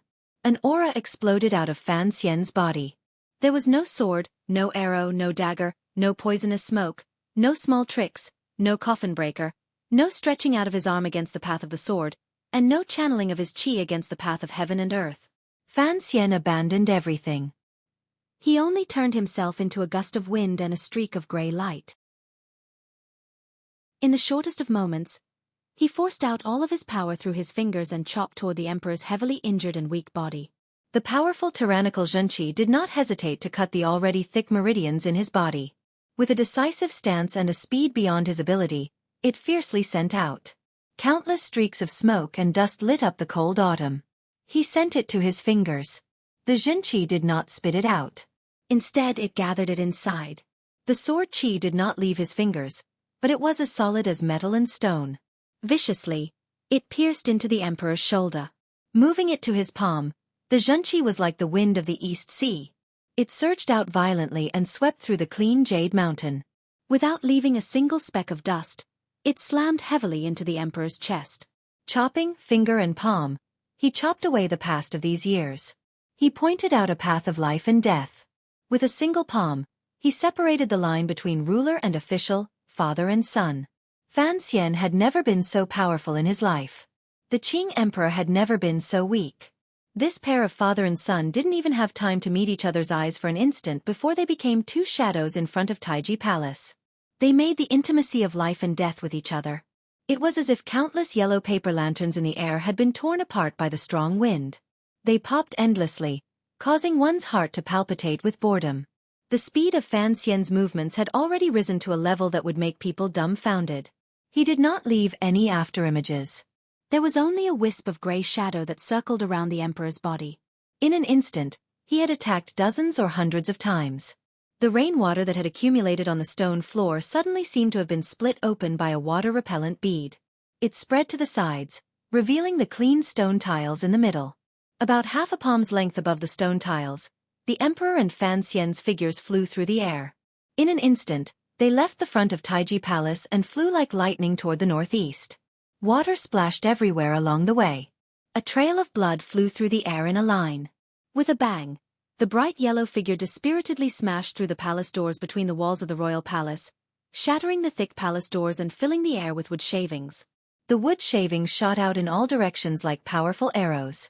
With a series of sizzling sounds, they shot through the circular stone doors behind the palace doors and sent up a wave of stone shavings. They embedded deeply into the vermilion palace walls. It was the wood shavings shooting out from all directions beside the bright yellow figure that forced Fan Xian, who was like a soul-chasing wind and soul-chasing shadow, to slow down and reveal his body in the air. The bright yellow figure smashed through the palace doors and immediately after, he crashed heavily into the large copper water vat between the walls. With a muffled sound, he also revealed his body. The hand that was still not stained with blood broke through the air, and with a paw sound, a slender wrist was shaken off. Like lightning, he pulled out the ice-cold metal, flipped his wrist up, and pinched that soft throat. Then, it gripped the serving girl's throat. With a splat, the emperor leaned dejectedly and weakly against the side of the large copper vat and spat out a mouthful of fresh blood. However, a faint and strange smile rose to his pale face. One of his arms was already broken. There were 4 or 5 finger holes and 3 palm prints on his body. Fresh blood dyed the dragon robe on his body, making the golden dragon on his bright yellow clothes appear particularly ferocious but also particularly wretched. Fan Xian slowly put down the bridge of his left hand and right fist that covered his face. The wood shavings also caused blood to seep endlessly out of his clothes. He coughed violently and coughed up threads of blood. The attack earlier was an attack that he had condensed his life into. At this moment, he was forced to stop. It was already impossible for him to unleash that mysterious speed. Furthermore, a large portion of his meridians had been cut. They were like countless little knives scraping through his body. The pain was difficult to endure. The emperor's injuries were even more serious. It was so serious that it seemed like he could disappear from this world at any moment. However, there was not a glimmer of joy on Fan Xian's face. After a series of hurried coughs, his expression recovered its calm. Looking at the emperor, who was leaning against the copper vat and gasping for breath, he didn't say a word. However, his eyes revealed his true emotions. They were complicated. He stared at the emperor in a daze. He kept feeling that the scene in front of him was not real. The emperor, who was as high and unreachable as a snowy mountain, bone-chilling, and powerful and indestructible, would also have a time when he was at the end of his rope? When did the emperor's appearance become so old? Your Majesty, you've lost. Fan Xian lowered his head slightly and used the sleeve of his eunuch robe to wipe away the blood at the corner of his lips. He looked at the emperor with a complicated gaze. The words he said were meaningless. There were at least a dozen wounds on the Qing emperor's body, particularly the cut on his left arm and the wound on his abdomen. Fresh blood gushed out endlessly. Just as the emperor had said to Wu Zhu earlier, there were no immortals in this world. Wu Zhu was not, and neither was he. The betrayal, assassination, and injuries he had suffered this year had dragged on until now. Now he had fought a heaven-shaking battle with Wu Zhu, had his arm cut off by the heavy sniper rifle, and had been ambushed by Fan Xian, who was faintly breaking through. Even the most powerful ruler in the world had reached his final moments. A glimmer of a mocking and cold smile still hung on the emperor's face. His 3 fingers continued to gently rest on the serving girl's throat. The serving girl held a gun in her hand. The emperor glanced at Fan Xian but did not pay attention to his words. Instead, in a raspy voice and coughing up blood, he looked at Fan Ruoruo beside him with a warm gaze. After looking calmly for a long time, he said, "As I said, it is not easy to be a good emperor. First, you have to abandon some unnecessary emotions and cannot be soft-hearted. Ruoruo, you are soft-hearted today. This is a fatal mistake." The face of the young lady of the Fan family, dressed in serving girl attire, remained calm. However, her slightly furrowed brows showed that her heart was not as calm as her appearance. Since last autumn, she had been taken into the royal palace by the emperor. She had always accompanied this lonely ruler in the royal study. Day after day, she had seen too many times the thin figure reading memorials under the oil lamp, heard too many coughs coming from the sickbed, and seen too many times the thin old man's furrowed brows. Gradually, on the 8th day of the new year on a snowy day, she had been in Jiaxing Tower, looking through the glass at the bright yellow figure in the distance. She had always felt that it was unreal, so her fingers had not trembled in the slightest. Now, through the crack in the palace doors, looking at the gradually aging and familiar face of the emperor, for some reason, she had chosen to aim at the emperor's arm and not at a fatal point. The emperor was right. In that instant, Fan Ruoruo's heart softened a little. Girls are extroverted. Chen girl has tried endlessly to soften my resolve this year, but I ignored it. You like that scoundrel in Ji. I know that. However, have you girls ever thought about whether, in this year, you have softened me or been softened by me? The emperor spoke calmly and indifferently. He did not summon the internal court eunuchs he had exiled to the back palace. He also did not stop the bleeding. It was as if he did not care at all about the blood flowing out of his body. A slightly mocking smile rose to the corners of his lips. Fan Ruoruo's body trembled slightly. Fan Xian narrowed his eyes slightly and looked at the emperor in front of him, who was both familiar and strange and had a complicated relationship with him. He didn't know what kind of shock rose in his mind. His admiration for the emperor's willpower and scheming reached a peak. In such a dangerous moment earlier, the emperor had appeared defeated under his desperate attack. In reality, he had still chosen the best path. He had broken through the palace doors, found the person holding the spear, and taken control of her. Fan Xian pressed his thin lips together tightly. Suddenly he gritted his teeth and said, "Your Majesty, don't try to use her life to threaten me." You will accept my threat? The emperor asked in a mocking tone as he slowly turned his head and allowed the blood to soak into his dragon robe. Fan Xian was silent for a moment. He then shook his head. Looking at Fan Ruoruo, he said in a raspy voice, "If you die, I will accompany you." Fan Ruoruo's face was slightly pale. After a moment of silence, she said, "Sister, you are not afraid of death. Is escaping the fear of life and death something remarkable?" The emperor stared into Fan Xian's eyes and suddenly laughed softly. Your face is like your mother's, but your lips are a bit like mine. Extremely thin and heartless. It is indeed true. A moment later, the indifferent emperor suddenly said, "In my life, I have never lost." For some reason, after Fan Xian was reborn, he always possessed a calmness, even coldness, that normal people did not have. However, at such a tense moment, when he heard the emperor's words, a sliver of sourness, emptiness, and anger welled up from the depths of his heart. In a cold voice, he roared loudly at the emperor, "Enough!" The emperor looked calmly into his son's eyes. He looked at his handsome face that was slightly twisted in anger. Suddenly, he laughed coldly. It was as if he was laughing at the other party's loss of composure, the other party's fear, and the strange anger that came from nowhere. In the empty royal palace, Other than the rainwater still accumulating on the ground and the countless corpses and flesh, there were only 4 people left standing. Fan Xian stood by Uncle Wu Zhu's side and stared coldly at the bright yellow figure not far away. No one knew what he was thinking. He was indeed afraid, but the anger was not born out of fear. Instead, it was born out of another sense of sorrow. From there to here, the distance was very short. Fan Xian seemed to have an opportunity to attack. However, the emperor was within 3 feet of Fan Ruoro's side. No one dared to take such a risk in front of a great grandmaster. Fan Ruoro still held that heavy sniper rifle in her hand. Everyone could see that the emperor was at the end of his rope and was on the verge of death. I have never lost in my life. The emperor looked at the sun in front of him and Wu Zhu in front of him. He slowly raised his sleeve to wipe away the blood at the corner of his lips. Coldly he said, I just feel as if I am going to die. Failure and death were 2 different concepts. Failure was victory and defeat, but life and death often belong to fate. A ruler's failure would certainly lead to his death. A ruler's death was not necessarily because he had failed. Perhaps the Qing emperor was already surrounded by the aura of death, but he had not failed. His death had actually been predestined a long time ago. There was no true path of kings in the world. The emperor's body had been disturbed by ruthless Xueqi these years, making it impossible for him to rest. The many things that had happened this year had allowed the Xueqi to find a way to harm him in his body.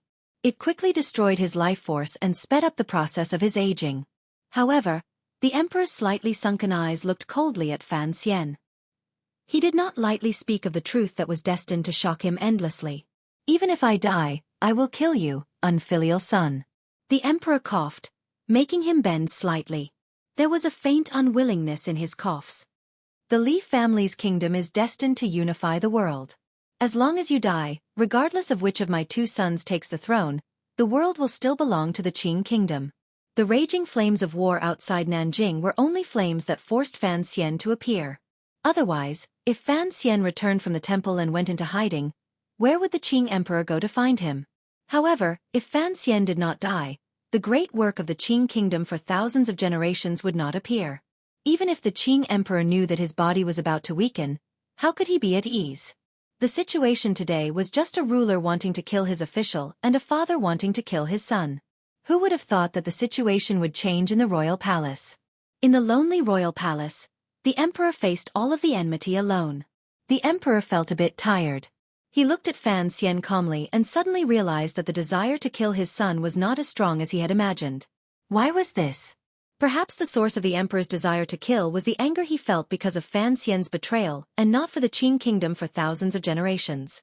An emperor without meridians and a heartless person. Once he became angry because of disappointment and moved, he was nothing more than a mortal. The emperor suddenly felt that if he died like this, he would probably be very lonely. What kind of cold gaze would his relatives in the netherworld, Changqian, Chengze, and the empress look at him? Would his mother be well in the netherworld? After that woman's death, would her spirit still look at him with that seemingly gentle but actually incomparably distant gaze? A sense of loneliness and desolation took over the old emperor's body. He suddenly realized that in the last battle of his life, he was still facing her spear, her servant, her, and his son. After struggling for a lifetime, in the end, he was still fighting her. Thinking of this, a glimmer of a sorrowful smile rose to the emperor's face. Was he destined to lose to her hands? The bright yellow figure shook slightly. The spear in Fan Ruoro's hand was caught through the air by his uninjured hand. His fingers tightened slightly. The tyrannical Xueqi in the emperor's body burst forth like a river or an ocean. After a light sound, the barrel of the spear was forcefully bent. The emperor's Xueqi surged. His injuries worsened. He only narrowed his eyes and looked coldly at the scrap metal thrown at his feet. It was as if he was interrogating the woman.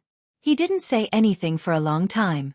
How good would it be if Lao Wu never stepped into the world again? The emperor lowered his head and suddenly sighed gently. Slowly raising his head, he looked at Wu Zhu, who was sitting on the ground and leaning against Fan Xian's leg.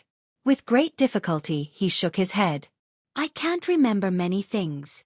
However, what has happened. One day, he will remember what happened in the past and know something. He will come to kill me. The pale-faced emperor looked in a daze at Wu Zhu, who was dumb and speechless like a child. He tried to stand up but could not. Suddenly the emperor opened his mouth and said, "Lao Wu, you've forgotten some things again." Truly fortunate.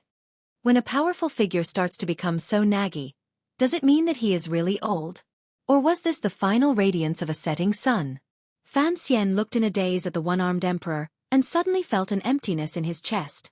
He kept on feeling that everything that had happened today was too strange. It did not seem real at all. The light in the emperor's sunken eyes gradually dissipated. Looking at Fan Xian, he quietly said, "It wasn't you. In the end, it was only your mother who won." He gazed at Fan Xian mockingly without a trace of dejection. On the contrary, he was very much like that incomparably powerful ruler from a few years ago. Mockingly, he said, "The seed of the Zhan family's little emperor is yours. You know what kind of person the third prince is. No matter what you do in the future, this world will always belong to the Li family. You once said that after you died, even if the flood reached the heavens, I would have to think about it." The emperor looked at Fan Xian. The smile at the corners of his lips grew wider and filled with mockery. "Your mother is only trying to change the course of history, yet you vainly want to stop the course of history. What an arrogant and naive way of thinking." Fan Xian was silent for a long time. He then suddenly said, "Actually, you and I in history are both unremarkable splashes." "No, the history books will have a page for me." A cold and proud light flashed through the emperor's eyes. Fan Xian didn't say anything more. Only now did he realize that he had still underestimated this emperor. Nothing he said or did could be hidden from him. He even knew about the red bean rice in northern Qi. The scene was a pool of blood. Fan Xian didn't move. He didn't dare move. His sister was under the emperor's control. He didn't even know how to resolve the situation before him. He also didn't know whether the emperor's current weakness was an illusion, or if he had truly seen through certain things when he was about to die. Fan Xian had an innate respect for the emperor. Even at this moment, he still felt this way. He didn't know whether or not the imperial army outside the palace would break through the backup he had left behind and forcefully open the palace doors. He also didn't know how the Shadow and Yi Zhong were doing. He also didn't know why eunuch Yao's group still hadn't appeared.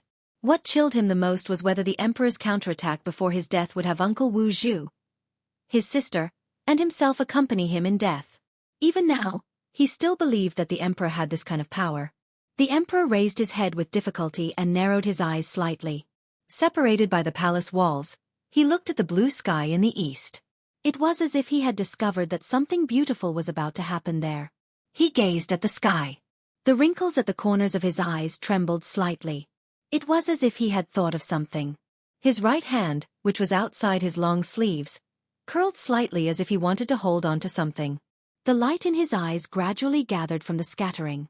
It was as if he wanted to see something clearly. Countless images flashed through his mind as if he wanted to remember something. No one knew the state of his body better than the Qing emperor himself. Perhaps from the beginning of the snowy days on the 8th of the new year, he had foreseen that this day would come. This was not a debt repayment. It was fate.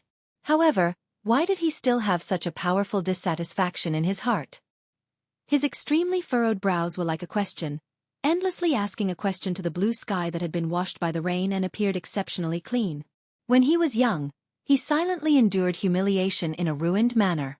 When he was young, he traveled the world with his friends and increased his knowledge. When he was young, he galloped across the grasslands in the white mountains and black waters, leading countless men to conquer a large territory. He pointed his sword at the world and wanted to conquer an even larger country. His intention was to last for thousands of generations. He wanted to leave his name in the annals of history. However, all of this had to stop here. How could he be satisfied? He still had many things that he had yet to do. If the Qing emperor knew that these people, such as Yi Qingmei, Wu Zhu, and Fan Xian, were actually not people of this world, would he sigh with regret that the heavens wanted him dead and that it was not his fault for fighting? He was just thinking. If there was no that woman, there would not have been Lao Wu who had followed her into the world. There would not have been Ji. Perhaps there would not have been the palace treasury or many other things. Could he not have conquered this country himself? No, he could have done the same. At most, it would have been a little later. So what if he didn't have the nameless martial secret? Something like a great grandmaster who dared to oppose him should not have existed, should it not? However, if there was no Yi Qingmei, perhaps he would not have had those truly happy days in his life. The emperor's brows furrowed. He forgot about the life in his body and sank into this question. Fan Xian had once raised this question in the little building. It was not until now that the emperor truly asked him. Perhaps it was because he had never dared to ask himself this question in the decades that had passed. He withdrew his gaze and recovered his calm. The dying emperor still possessed an unparalleled might and will. He looked coldly at Fan Xian and Wu Zhu in front of him. It was as if he could use the last of his life to burn their lives away at any moment. There was a long silence. Fan Xian once again wiped away the blood at the corner of his lips and watched each of the emperor's movements nervously. Even he did not realize that not only were his thin lips very similar to the emperor's, but his action of wiping away blood was also very similar to the emperor's. The emperor suddenly smiled. The corners of his lips curled up strangely. He then gradually restrained his smile. Coldly he said, "Today, I know what is in the chest. But, there is one more thing I am very curious about in my life." He narrowed his eyes and gazed at Wu Zhu. Enunciating each word, he said, "I very much want to know what exactly is hidden behind this black cloth." The last target of the most powerful emperor in the world had chosen Wu Zhu and not Fan Xian. Perhaps it was because Fan Xian was his flesh and blood. Perhaps it was because he thought that Wu Zhu, an emissary of the temple that he hated, truly deserved to die. Perhaps it was because the Qing emperor had always believed that the matters of the world should always be resolved by the people of the world and should not have those dog-T gods interfere. Perhaps it was because the Qing emperor had discovered in that last moment that some of Fan Xian's indescribable actions were very similar to his own. In any case, his lightning-like hand split the air and attacked toward Wu Zhu's face while letting Fan Xian go. Fan Xian survived. In front of the emperor's last attack, his hand was shaken away like a leaf. It was completely unable to block it. He could only watch as the emperor's palm, mixed with the last bit of Xueqi in his life, brushed viciously against Wu Zhu's face. With the emperor's brush, Wu Zhu's neck snapped abruptly and he fell backward. The black cloth fell. Time seemed to freeze in this moment. The piece of black cloth slowly floated down in the cool wind. A piece of black cloth covered the glass windows of the Overwatch Council to hide the piercing light of the royal palace. A piece of black cloth covered Wu Zhu's eyes to hide the sky. This piece of black cloth had been covered for countless years. It seemed that there would never be a day when it would be undone. For hundreds of years, thousands of years, tens of thousands of years, it had always been like this. Today, this piece of black cloth had fallen. Beneath the black cloth was a rainbow. A rainbow surged out from between Wu Zhu's delicate brows. It surged out from between his clear, lively and perplexed eyes. In an instant, it lit up the square inside the royal palace and pierced through the bright yellow figure. The rainbow pierced through the Qing emperor's body and illuminated his incredulous expression. It then struck heavily against the palace of Taiji Palace and turned into a fire dragon, instantly igniting the entire palace. In just an instant, the emperor's expression suddenly became calm. Amidst this fire, he proudly straightened his body. Although he only had one arm, he straightened his body. In the instant before he left, a disdainful thought floated through his mind. So that was how it was. It was nothing more than this. It was still like this. Even in the instant of death, the most powerful person in the world would still leave behind an extremely powerful back. In this warm rainbow, this back appeared particularly cold and severe, silent, bleak, lonely, and unusually proud. The flying ash gradually fell. It was like the shrapnel of firecrackers used to offer sacrifices to the impermanence of the mortal world, spreading in the pool of blood in the square in front of the palace. At the same time, across the eastern sky of the palace walls, a rainbow finally appeared after the rain in the place where one always felt beautiful things would happen, overlooking the entire world. Night fell. The raging fire in Taiji Palace had already been put out. Fortunately, the rain had wet the ground. Otherwise, this fire would probably have burned the entire Qing royal palace into ruins. Not long after the strange rainbow appeared, the closed main gates of the royal palace were forcefully broken through by the court's army. No one could hide the news of the emperor's death. Even now, the mournful and incomparably angry people were still unable to find the emperor's remains. The person who assassinated the emperor was not a northern Qi assassin. It was the most heinous and unpardonable rebel in Qing history, Fan Xian. The court confirmed this news at the first moment. If it were not for the fact that the scholar and the heavily injured but not dead Yi Zhong had forcefully suppressed the grief and anger in Jingdo, perhaps in this night, many of the manors in Duke's Alley and Fan Manor would have been burned to the ground. The people inside would have no chance of survival. Other than the scholar and Yi Zhong, the person who truly controlled the situation was the third prince, Li Chengping, who had ascended to the throne at the risk of the country. Under the powerful control of the Qing emperor, the situation in Jingdo did not go out of control. Of course, no one knew exactly what role the old Overwatch Council and other hidden powers had played.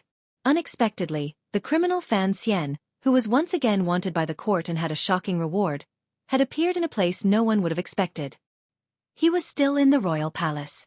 Under the cover of the night, he withdrew his gaze from Taiji Palace and walked in the little building that was even more deserted than the cold palace. Taiji Palace had already been burned, and the little building had long been reduced to ashes.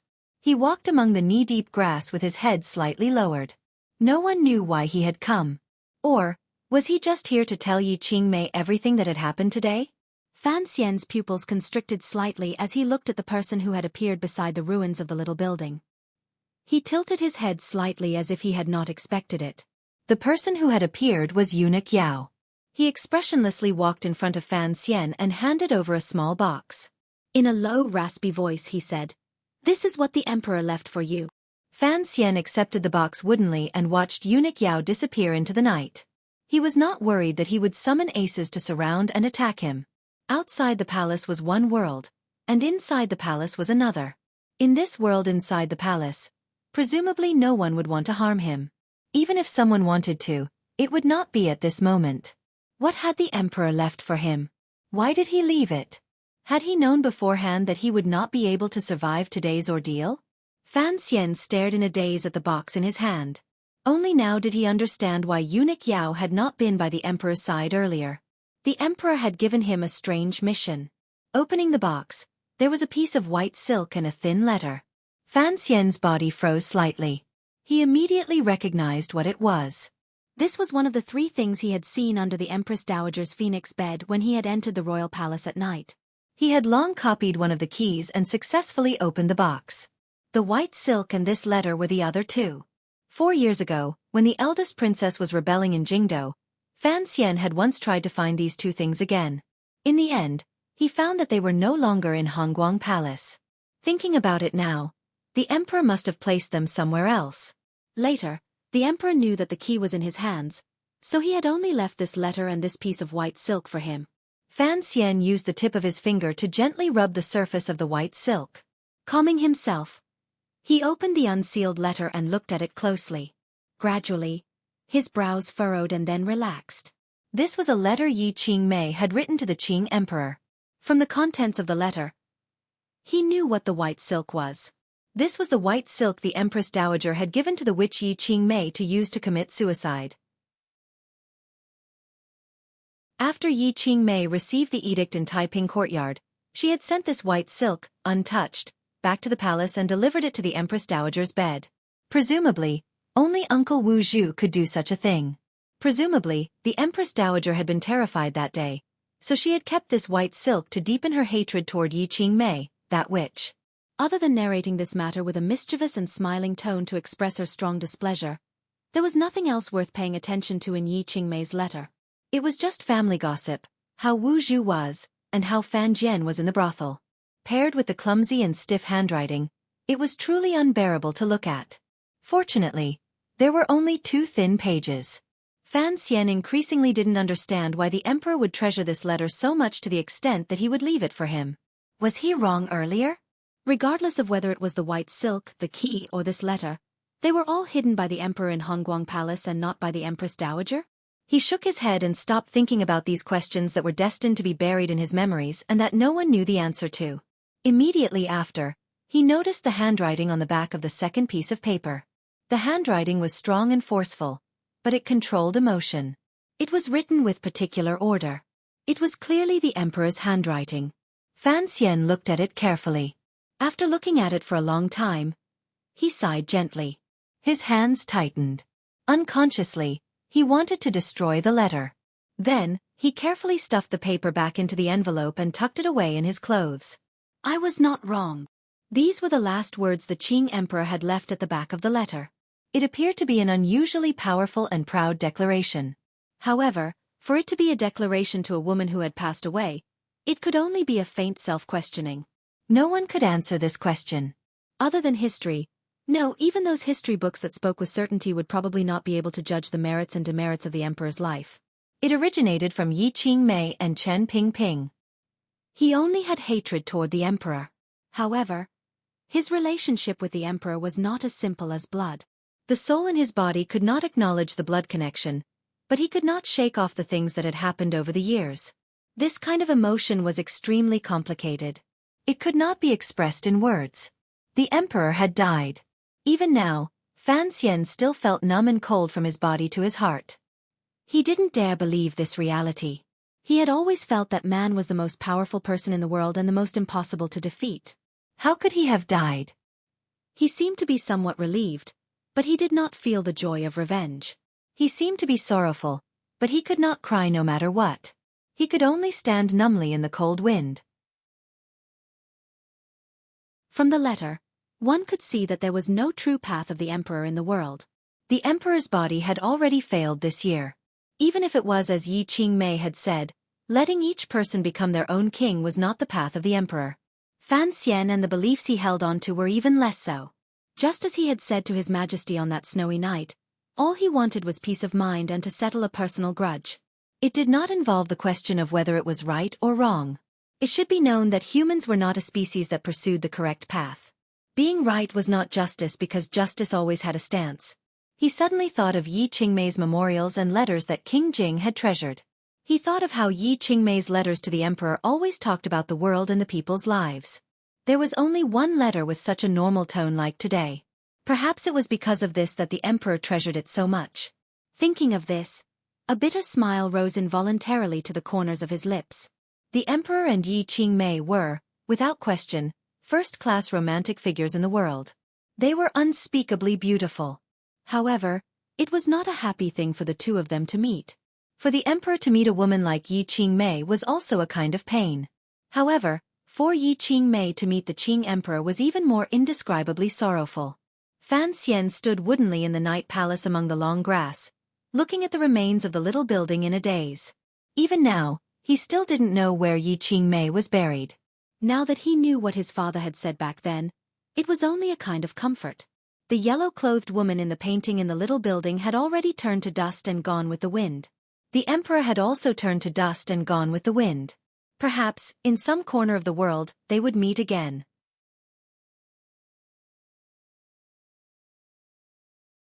Chapter 770. Yesterday, there were many brothers and sisters who stayed up all night with me. There was a kind of strength in my heart. Haha, at 9 in the morning, I really couldn't stay up and went to sleep. In the end, I slept until 5 or 6 in the afternoon. At this moment, I sincerely offer up the last chapter of the Qing New Year. There are 11,000 words in total. It is not charged and is free because I want to share this last feeling with everyone. The epilogue will also follow. It will probably be within 2 days. Licking my lips, it is truly indescribably moving. A long time later in the spring. In the beautiful city of Hangzhou, a young man was riding on a big green horse. Behind him were many servants and guards, and the formation was quite grand. The young man walked along the weeping willow bank of West Lake. Occasionally, he would raise his hand to push aside the willow branches in front of him. There was a smile on his face, but he did not pretend to be at ease. On the contrary, he exuded a sense of scholarly nobility and an indescribable sense of freedom. Occasionally, pleasure boats passed by on the lake, but there were no beautiful women waving their red sleeves like in the rumors. Beside the young man, a person who looked like a housekeeper laughed in a high voice and said, "Everyone says that there are many beauties in West Lake. How come I don't see any?" The young man on the green horse furrowed his brows slightly. He probably felt that the housekeeper's words were too beneath his status.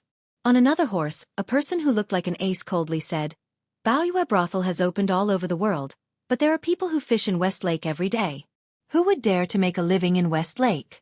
These words were spoken somewhat strangely and carried a glimmer of coldness that could not be suppressed. The Qing kingdom was still the most powerful country in the world. Although the Overwatch Council in Jingdo had been reformed and even the position of director had been removed, the emperor's supervision of officials had reached an unprecedentedly strict level. Relying on the abundance of the national treasury and the methods of a certain predecessor, he had greatly increased the salaries of officials. Although the matter of running amok in the countryside could not be completely stopped, in a place as romantic as Hangzhou, would anyone dare to take over all of Westlake? The young man on the green horse furrowed his brows slightly and looked at the commoners in the distance moving out of their way. He paid attention to their clothing and expressions and turned his attention elsewhere. A few years ago, the Qing emperor was on an expedition to the north. Unexpectedly, just as war was about to break out, a startling change happened in the royal palace in Jingdo. The Qing rebel Fan Xian entered the palace to assassinate the emperor. Unfortunately, the emperor died. Once this news came out, the world was shocked. The country was thrown into turmoil. The Qing Iron Riders, who had already attacked the walls of Nanjing, had no choice but to retreat. They let go of the delicacy they had already swallowed. However, they still occupied a large piece of northern Qi territory. The matter of the Qing kingdom's northern expedition was delayed. After the new emperor cleaned up the court, cultivated trusted aides, and regained the confidence of the Qing people, the northern expedition was still not brought to the table. It felt like it would drag on forever. However, northern Qi did not let down its guard because of the unrest in the south. Under the careful governance of the Zhang family emperor, the northern Qi kingdom prospered and prospered. The strength of the country was gradually recovering. If this stalemate continued, the Qing kingdom's next northern expedition would probably become particularly difficult. Everyone who knew about the details of the assassination that shocked the entire world, including the Qing court, kept it a secret. They only used the fastest speed to nail Fan Xian to the pillar of shame. No one had any doubts about this. After all, the present emperor was the emperor's own son. Although everyone knew that the emperor and Fan Xian had a brotherly and teacher-student relationship, it was impossible for him to let go of the hatred of his father's death.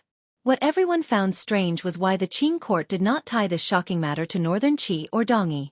Instead, they used the anger of the nation to directly carry out the northern expedition to the end. Instead, whether intentionally or not, they removed northern Qi and Dongyi from this matter. No one knew that the young man on the green horse was the present emperor of the Qing kingdom. Naturally, no one recognized that the ace accompanying him was the foremost ace of the Qing kingdom, the deputy of the Bureau of Military Affairs, Yi Wan. If the northern Qi learned of this news and knew that the Qing emperor and Yi Wan had appeared at the same time in Hangzhou, far from Jingdo, they would probably send out a large number of assassins to try their luck.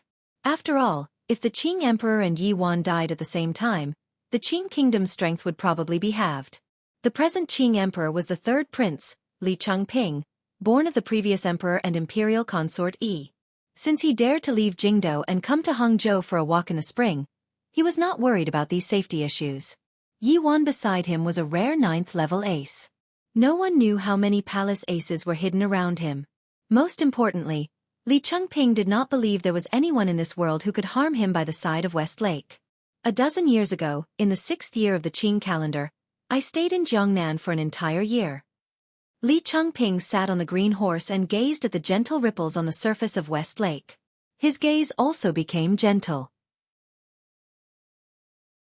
Although I stayed in Suzhou's Hua Garden for a long time, I also lived in the manor by Westlake for a while. Thinking about it now, it was the most relaxed days of my life. Your Majesty shoulders the peace of the world and the hopes of tens of thousands of people. Naturally, you cannot be as relaxed and happy as you were in your youth, Yi Wan said without much emotion. The two of them were by the willow bank of Westlake. Around them were people from the palace. Passers-by all stayed far away, so there was no need to avoid the conversation between ruler and official. Li Changping listened to Yi Wan's old-fashioned, arrogant, and hidden words of advice. He smiled slightly and did not reveal any feelings of loathing. First, he respected Yi Wan's loyalty to him. Second, Yi Wan had once been his martial tutor. Even now, Li Changping only saw the man he had not seen for a long time as his only teacher. A group of people slowly advanced along the beautiful willow bank of Westlake toward the mountain, breaking the peace that had been maintained for many days. They came to an elegant courtyard with gray walls and black eaves. I haven't been here for many years, but this courtyard hasn't changed much. Li Changping dismounted his horse with a calm expression. The door to the courtyard had long been opened, ready to welcome the emperor's incognito arrival. Standing in front of the courtyard with the door wide open that still had an impression of, the Qing emperor tidied his clothes and stepped in. The courtyard beside West Lake faced the water and had its back to the mountain. The back was quiet and secluded, but it did not have much of the dampness of the mountain. The lake water and the gentle wind passed through the forest and into the courtyard, making the voice in the study at the back of the courtyard become very gentle. Sir, I have completely lost your secret support these years. Sir, there is something I do not understand. Sir. The person called Sir by the Qing emperor was silent for a long time and still didn't speak. It was not until a long time later that the voice rang out quietly. Since your majesty has come, then rest a bit more at West Lake. The scenery in Jiangnan is good. And the weather is good. It is better than Jingdo's hot summers and cold winters. Li Chengping's voice was also silent for a long time. It carried a slight hidden bitterness. Slowly he said, Sir, in the end, I am the son of a country. Your Majesty, I am well aware of this matter.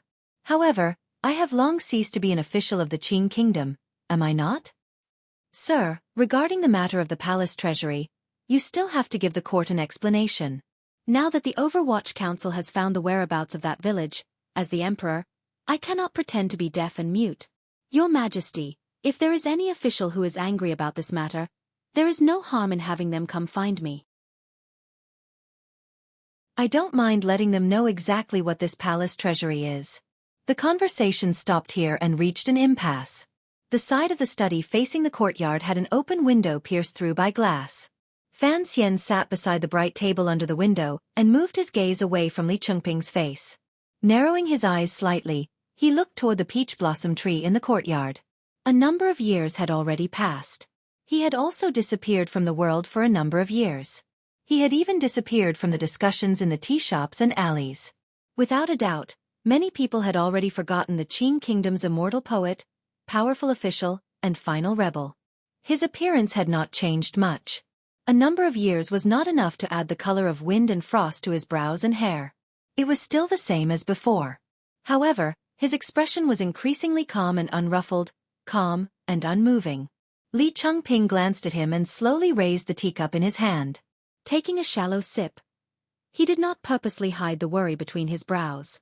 Yi Wan, who had been standing by his side the entire time, narrowed his eyes and looked at the person who looked like Tian Zhaoeng. His brows gradually furrowed. It had been many years since he had seen this person. Although he secretly knew that this person was living comfortably in the world, Yi Wan was still unable to accept this reality. A rebel who tried to assassinate the previous emperor was actually able to live a peaceful life in the Qing kingdom. This absurd reality made it difficult for Yi Wan to suppress the anger in his heart. However, he knew that now was not the time to flare up. He still couldn't resist slowly saying in an icy voice, Sir Fan Jr., in front of the emperor, it is best to abide by your duty as an official. Fan Xian turned his head and smiled. He didn't say anything. He knew Yi Wan's personality and his present position in the court. He also knew why Yi Wan had such deep enmity toward him. Duty as an official? If he had truly thought of himself as an official of the Qing kingdom, the things in the palace would not have happened in the past. It was not only Yi Wan who wanted to eat Fan Xian's flesh and sleep with his skin. Most of the loyal officials in the Qing court felt a powerful hatred toward the already disappeared Sir Fan Jr.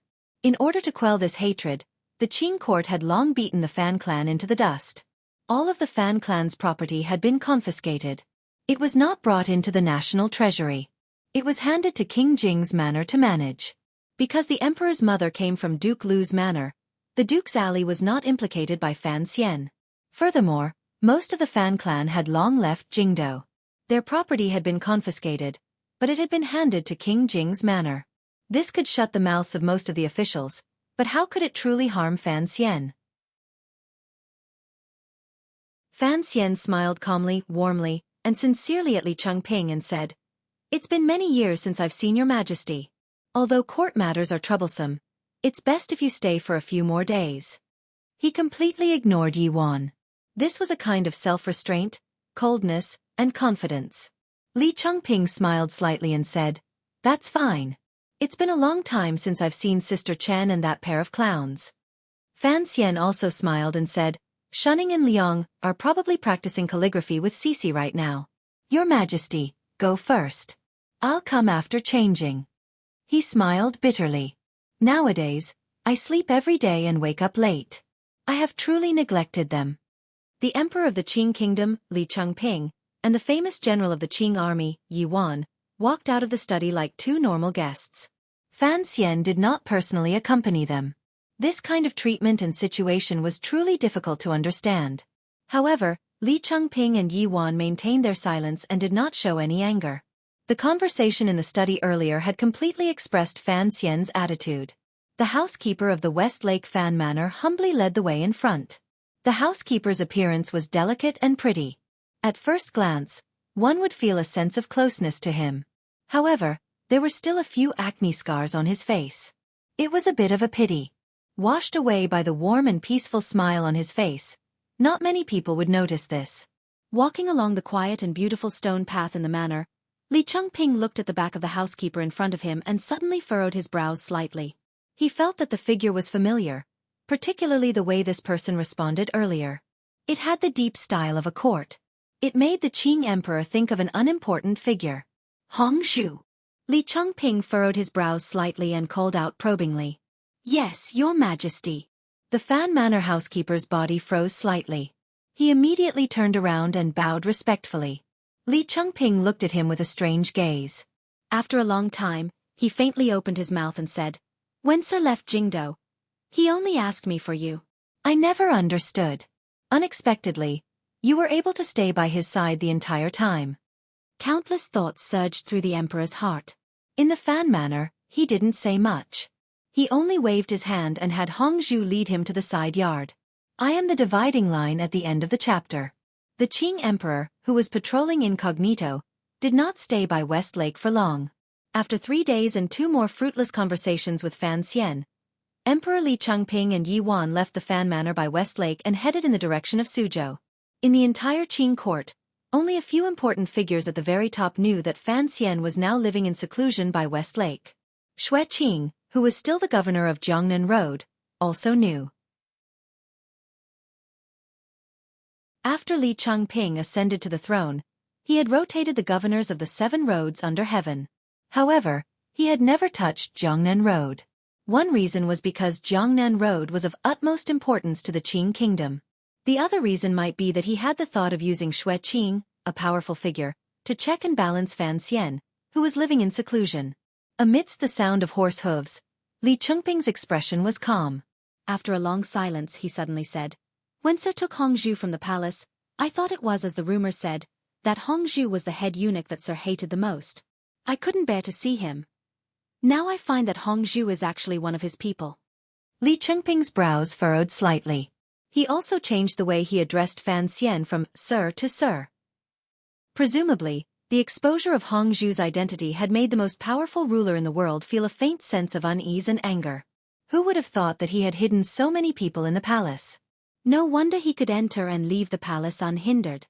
Nothing in the palace could be hidden from him.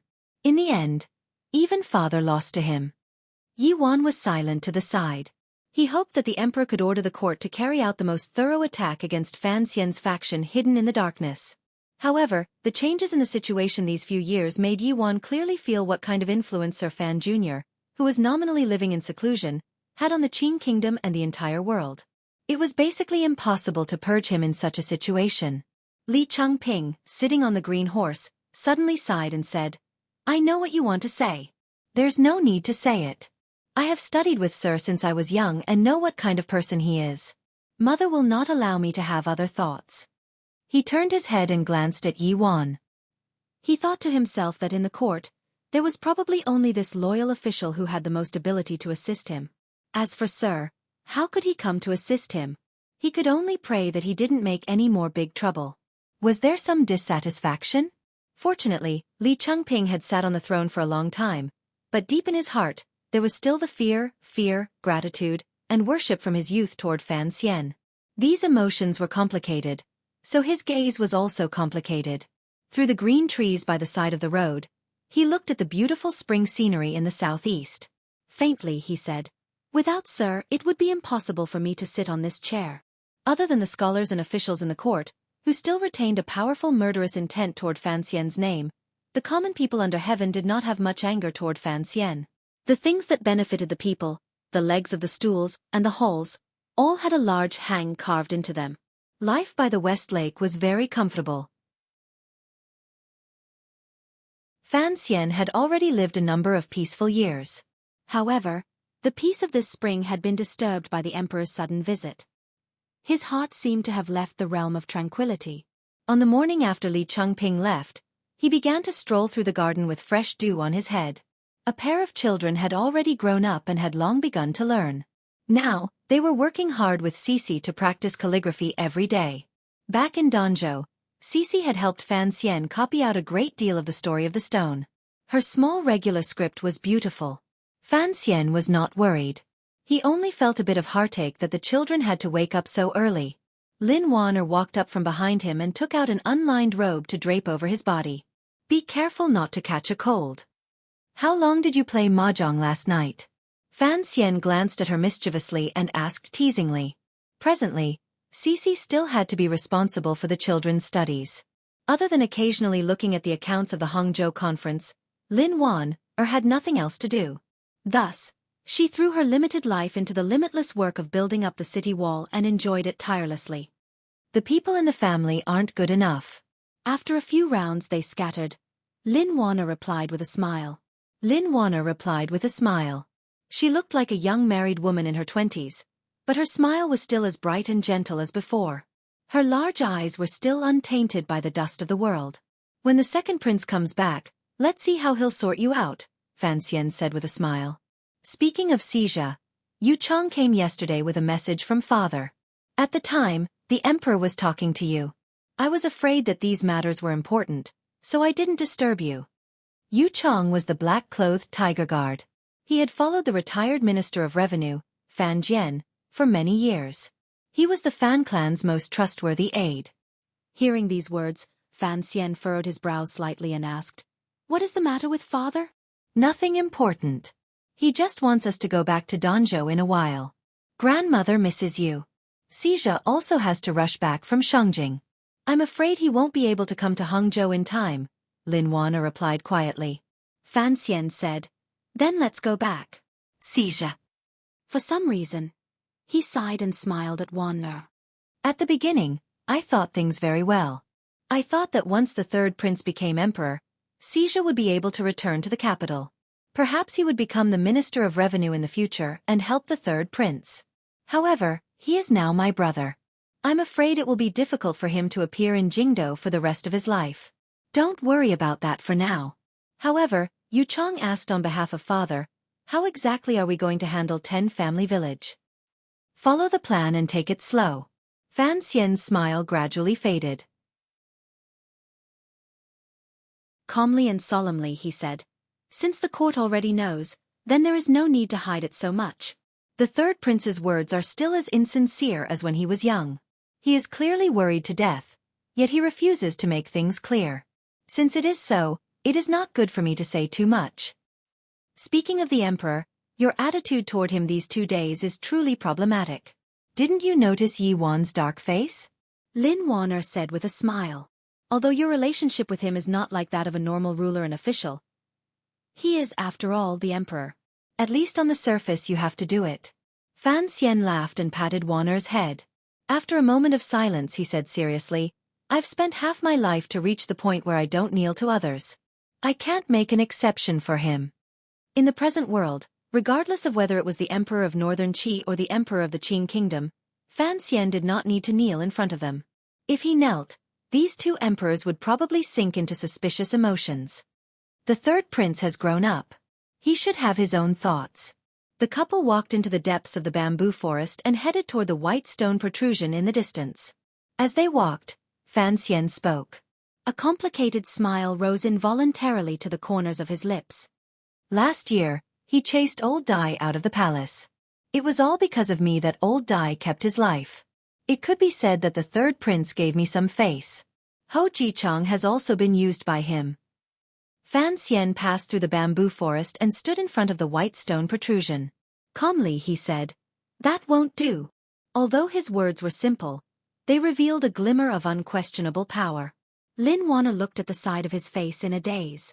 She did not think that her husband's words about interfering with court politics were that unbelievable. In the years after the Qing emperor's death, the power related to Fan Xian seemed to have been completely confiscated and scattered by the court. However, those who truly understood the inside story knew that if Fan Xian wanted to, he could still use a powerful power. Although Lao Wang has retired, Ziyu is still working in the capital. I'll leave this matter to him. Haven't you never wanted to interfere with the Jingdo court? Why are you doing this time? Aren't you worried about angering the emperor? This matter involves Ji Chang. This is the emperor trying to anger me. As for the matters of the court, I have no right to interfere. However, if he is trying to test my bottom line step by step, I don't mind pushing my bottom line a bit further forward. Fan Xian looked at his wife and said, I understand the third prince better than you. None of the Li children are simple. After saying this, he turned his head and looked calmly at the white stone protrusion. In reality, it was a grave. Chen Pingping's grave had been set by the side of the beautiful West Lake. After the Qing emperor, there was no one else in the world who could contend with Fan Xian. Li Chengping could not either. Fan Xian's power was too vast and scattered throughout the world. Even the incomparably powerful Qing emperor had his hands and feet bound by Fan Xian and could only fight a two-person battle, much less the present Li Chengping. Fan Xian had the greatest money house in the world in his hands and the loyalty of the remaining 8 ninth-level aces of the Sword Hut. He still had countless spies and trusted aides in the palace treasury. The Ming family Xia Qifei controlled was still the largest royal merchant in the Qing kingdom. Fan Xi's business in northern Qi was still the largest supplier of palace treasury smuggling. The little princess in the northern Qi royal palace was his own daughter. Lady Ning, who had been under house arrest in the palace, had been brought to Dongyi a few years ago. Going with her was the great Wang Fei, Ma Suasua, and the young lady of Governor Wang's family, Wang Tong-er. The year before last, the great prince had returned to the capital to see the emperor. Everything was as usual. The present Dongyi belonged to the Qing kingdom in name. In reality, it was still an independent kingdom ruled by the great prince and Fan Xian. Wang Tong-er had followed Prince Huqing's manor and moved to Dongyi. Wang Zhikuan could no longer continue in the position of Yanjing governor. After Commander Yi Wan had been stabbed by the shadow and grieved over the emperor's death and the chaos in the Qing kingdom, he barely managed to maintain order in court for a while before bidding farewell and leaving. Following the retirement of these two elders, the Qing military began a process of renewal.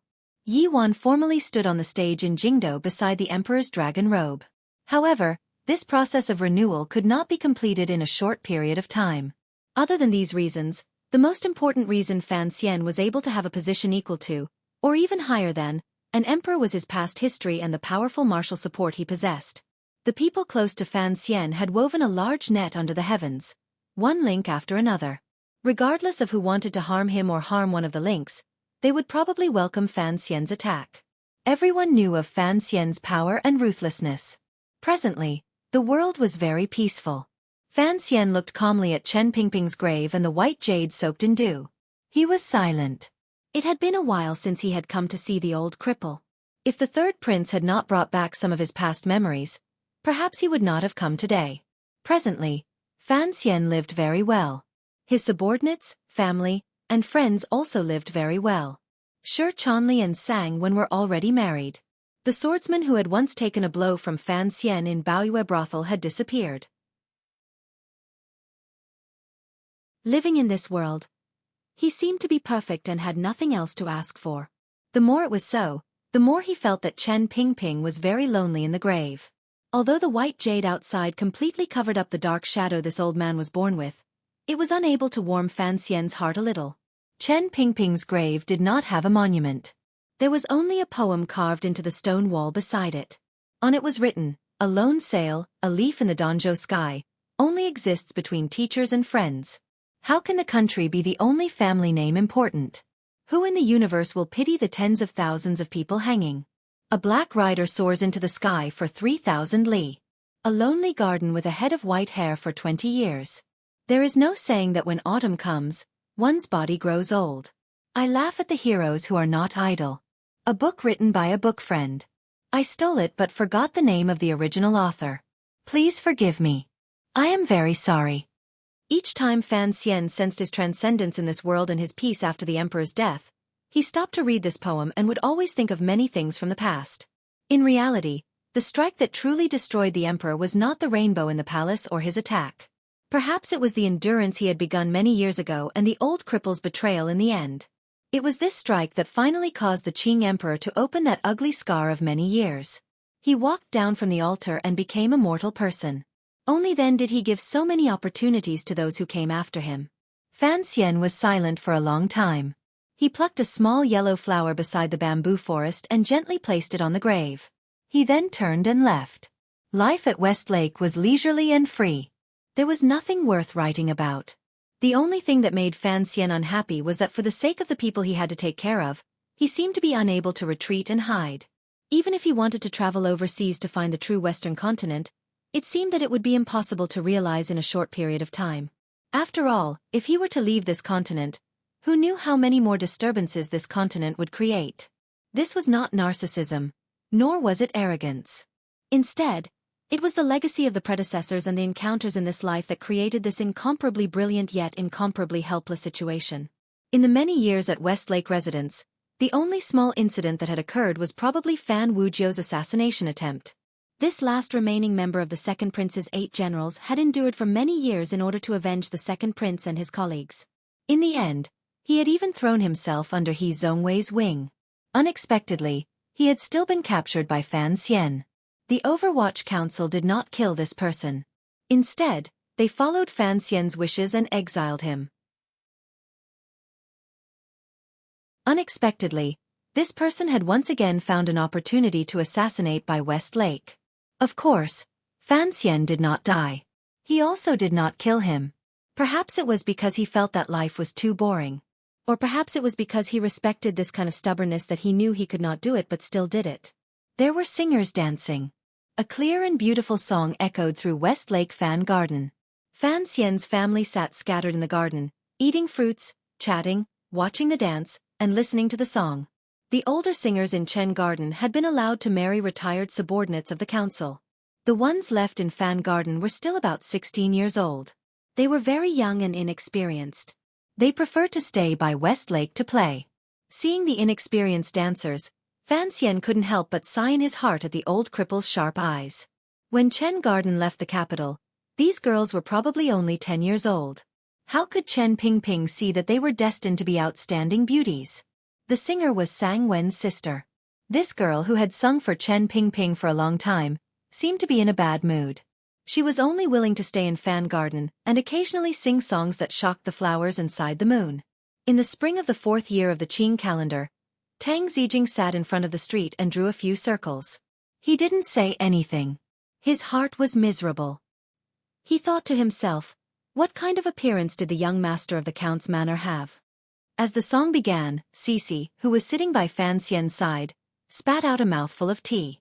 Lin Wan, also couldn't resist laughing as she hit Fan Xian's shoulder. She thought to herself, in the entire garden, only he could write such an absurd phrase. Tang Zijing and his family, who were sitting by the side of the gate, looked at each other, particularly Tang Zijing, whose hair was gradually turning gray. He couldn't resist stroking his walking stick, thinking that the young master was too evil. When he went to Danzhou to pick up the person, how could he not be afraid?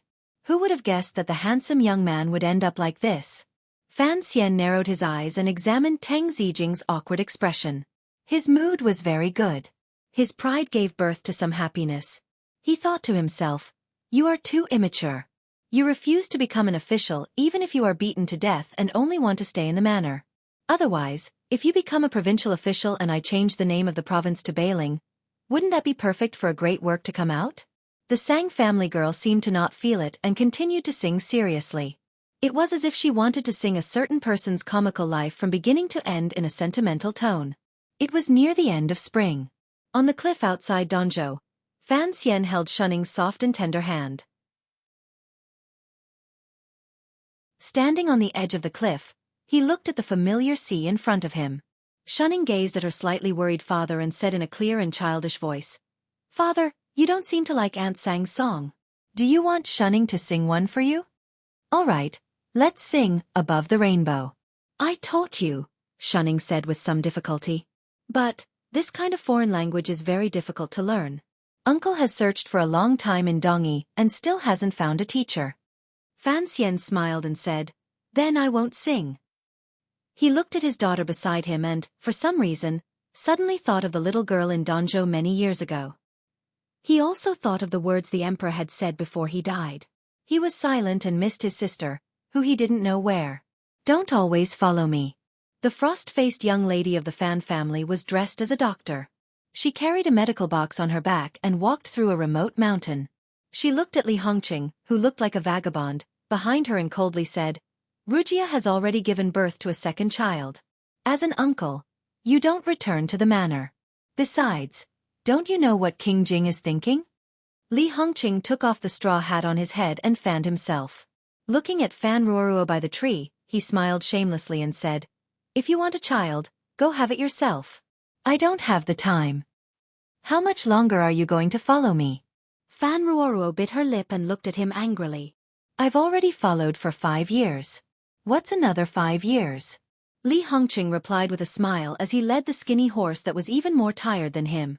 Fan Ruoruo didn't say anything. She put down the gauze curtain under her straw hat and walked toward the mountain village where white smoke rose from the foot of the mountain. Occasionally, she thought to herself that she was used to being followed by this bastard, so she might as well follow. Fan Xian's hand held shunning. His fingers touched a warm string of beads. Lowering his head to look, he realized it was the string of ruby beads that Hai Tang had given to her daughter many years ago. Seeing it, he thought of her. Fan Xian couldn't help but freeze for a moment. "When will Auntie Duo come to see me again?" Fan Shunning obviously had a more mature mind than her age. As soon as she saw her father's expression, she guessed what he was thinking and asked very considerately. Anyway, her 2 mothers were not around at this time, so no one would care. Fan Xian smiled and said, "When she's tired from the grasslands, she'll come to see you." Hai Tang had returned to the grasslands. No one knew when she would come back, but what about the Northern Qi Emperor and Sea Lily? What about the girl in the palace called Hong Dauphin? Rumor had it that next year, Hong Dauphin would officially be made a princess. However, the Northern Qi Emperor had not had any children these years. There was some commotion in court. How exactly was the female emperor going to respond? Was she going to ask him to borrow a seed? Fan Xian would not mind this kind of sacrifice. Thinking of the scene in the sword hut and the carriage, his gaze became gentle. He said, "Shunning, do you want to go to Shangjing for a stroll? Then, we'll go to the grasslands. When you're a bit older, we'll go out to sea." "Sure," Shunning cried out excitedly. Fan Xian's gaze landed on the surface of the sea below the cliff. Suddenly, he saw a ship heading toward the harbor. In front of the deck stood a person holding a green banner. Standing in the fierce sea wind, he looked confident and at ease. 13th Wang had come. Fan Xian's body froze slightly. His eyes were moist. Boundless gratitude rose in his heart. Since 13th Wang had returned from the north, Uncle Wu Zhu, who had been recuperating on Dong Mountain, should not be far from returning. Fan Xian truly missed that piece of black cloth. In order to hide the hot tears in his eyes in front of his daughter, Fan Xian turned his body and gazed at Danzhou on this side of the sea. He looked at the residences in the city and thought of the time he had once spent there. He then thought of his life after leaving Danzhou and couldn't help but be silent. In the distant Danzhou he saw a lot. Sister Dong was no longer selling tofu, but Brother Debao sat in front of the door and used his gaze to take advantage of the passing girls. The general store had been closed the entire time. There were no clothes hanging on the balcony facing the salty sea wind. No one shouted that it was going to rain because it was indeed not raining. Many people had left, but many people had stayed. Many things had changed, but even more things had not changed. Fan Xian sat down and held his daughter in his arms, gently rocking her. Shunning narrowed her eyes and looked at the foam on the sea and the gradually approaching ship. Suddenly she asked, "Father, just what kind of person was grandmother?" Fan Xian was startled and didn't react for a long time. In his heart, Yi Qingmei had always been an exceptionally intelligent and beautiful young girl who had walked out of a fairyland. The yellow clothing on the painting did not resemble the young Yi Qingmei. Yet, at this moment in his daughter's mouth, she was already his grandmother. She was the daughter of a little immortal who snuck off from heaven to play, Fan Xian said to his daughter. Fan Xian jokingly said to his daughter. Later, I got tired of playing and went back. I can't find her in the world anymore. Fan Shunning giggled and said, Father, you're lying. Everyone says you're an immortal poet. If grandmother returned to heaven, why didn't you? Fan Xian scratched his head and suddenly thought of the name the emperor had bestowed upon him many years ago. Smiling, he said, Perhaps it's because many of my thoughts are different from hers. I am just a useless commoner. No matter what foreign land I go to, there won't be much of a difference. The sea breeze brushed against his face, dispersing the shy smile he was about to reveal. After a moment of silence, he quietly said, My life is probably. Since I am here, I will take things as they come. Father and daughter met each other's eyes and smiled. Facing the sea, the flowers bloomed in the warmth of spring.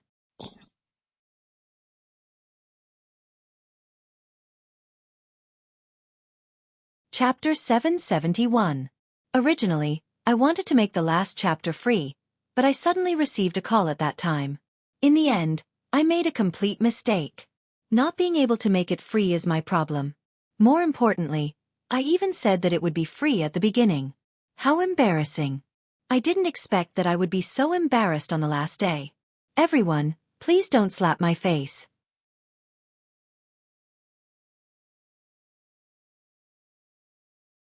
Chapter 772. Please allow me to explain why the epilogue dragged on for so many days. It's not because I forgot to write it every night, but because my computer had a problem. 1 hour good, but 1 day bad. For a computer idiot like me, this is one of the most frustrating things in the world. Fortunately, the problem occurred after the end. I warn everyone in advance, this epilogue perfectly fulfills my desire to be long-winded. The word count is more than 20,000, very long and boring. If you don't want to read it, you can close it at any time.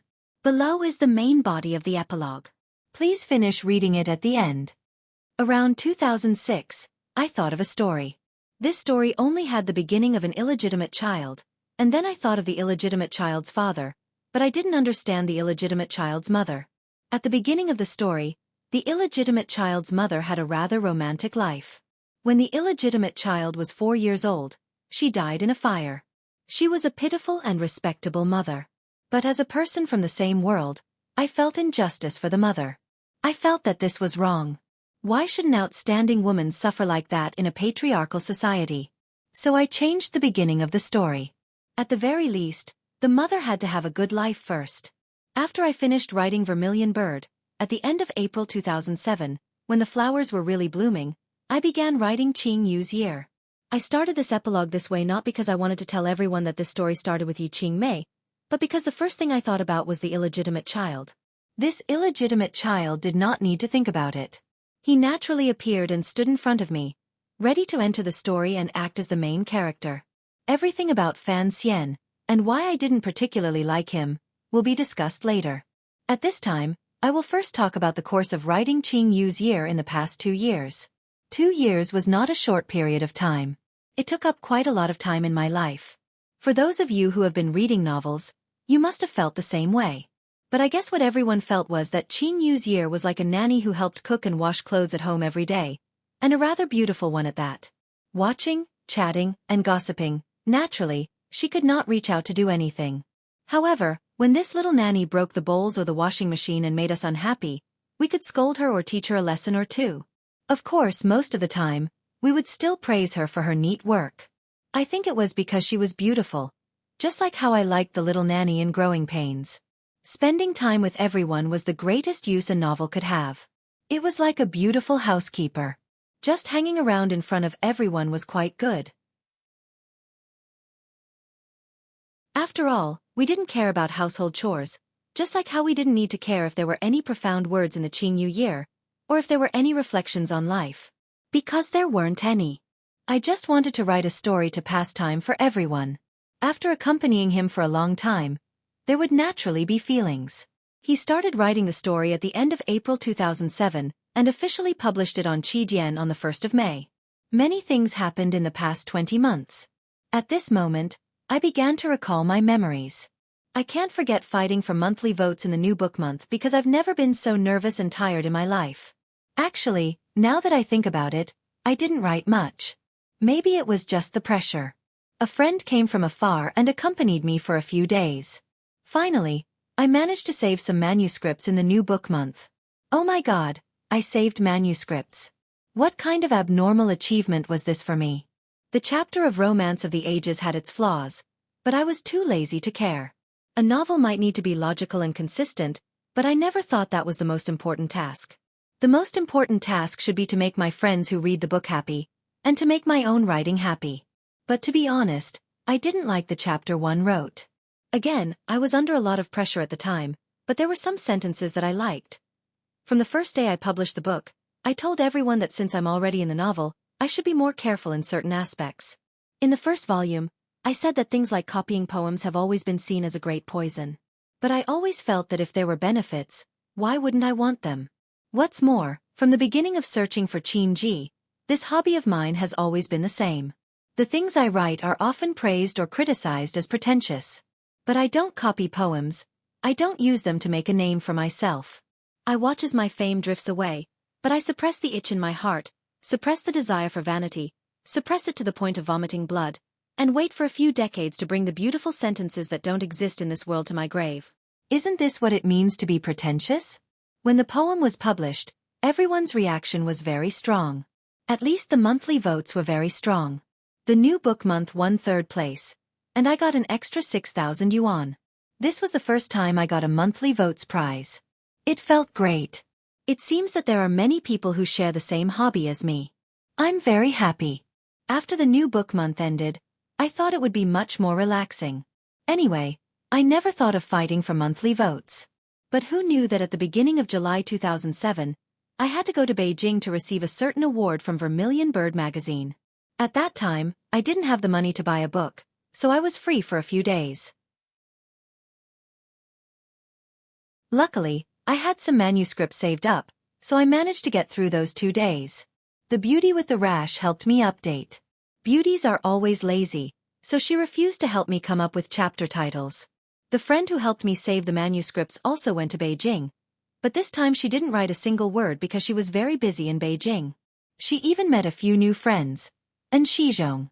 When I came back, I felt uneasy because I didn't have any manuscripts saved up. From then until now, I didn't have any manuscripts saved up for the rest of the year. I always write as I go, because this is the true lazy me. The year 2007 after July was very stable.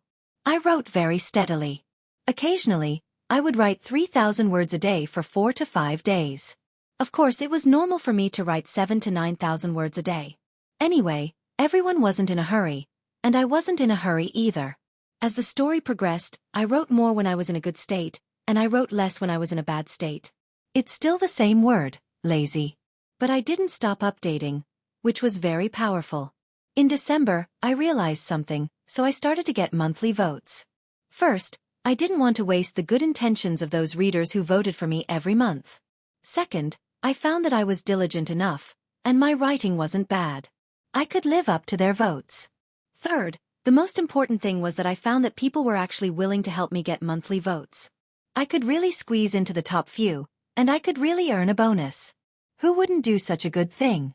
From then on, I threw myself into this magnificent cause, and I couldn't extricate myself. There was a small interlude. On the 14th of January 2008, due to the snowstorm on the flight from Guangzhou to Yichang, I had to take 2 free flights in the air, which delayed the update. This caused the first day of the Qingyu year to stop updating. It was very painful, just like my first night. I'm going down the wrong path. Forgive me. I'm really angry. That day. On that day, I found that I was very long-winded and flowy, just like in the Qingyu year. Everyone endured it and persevered until the end. There were many more, and I had endured for the past 2 years.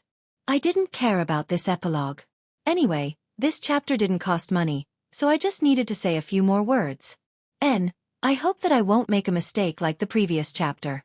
I really can't afford to embarrass myself again, because it won't be the first time, nor will it be the second time. Back to the topic, during the Spring Festival of 2008, I went back to my hometown and took 10 days off. It just so happened that I finished the Jiangnan chapter. It was normal that I didn't write, because my cousin forgot to move the television over to his new house. I officially entered the year 2008.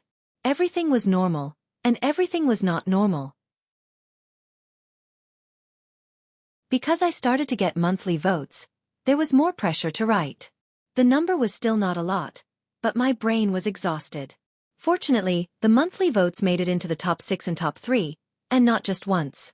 I was very proud. It was all thanks to everyone. In the 7th month of 2008, there was an annual meeting in Shanghai. Northeast leaders were interviewed.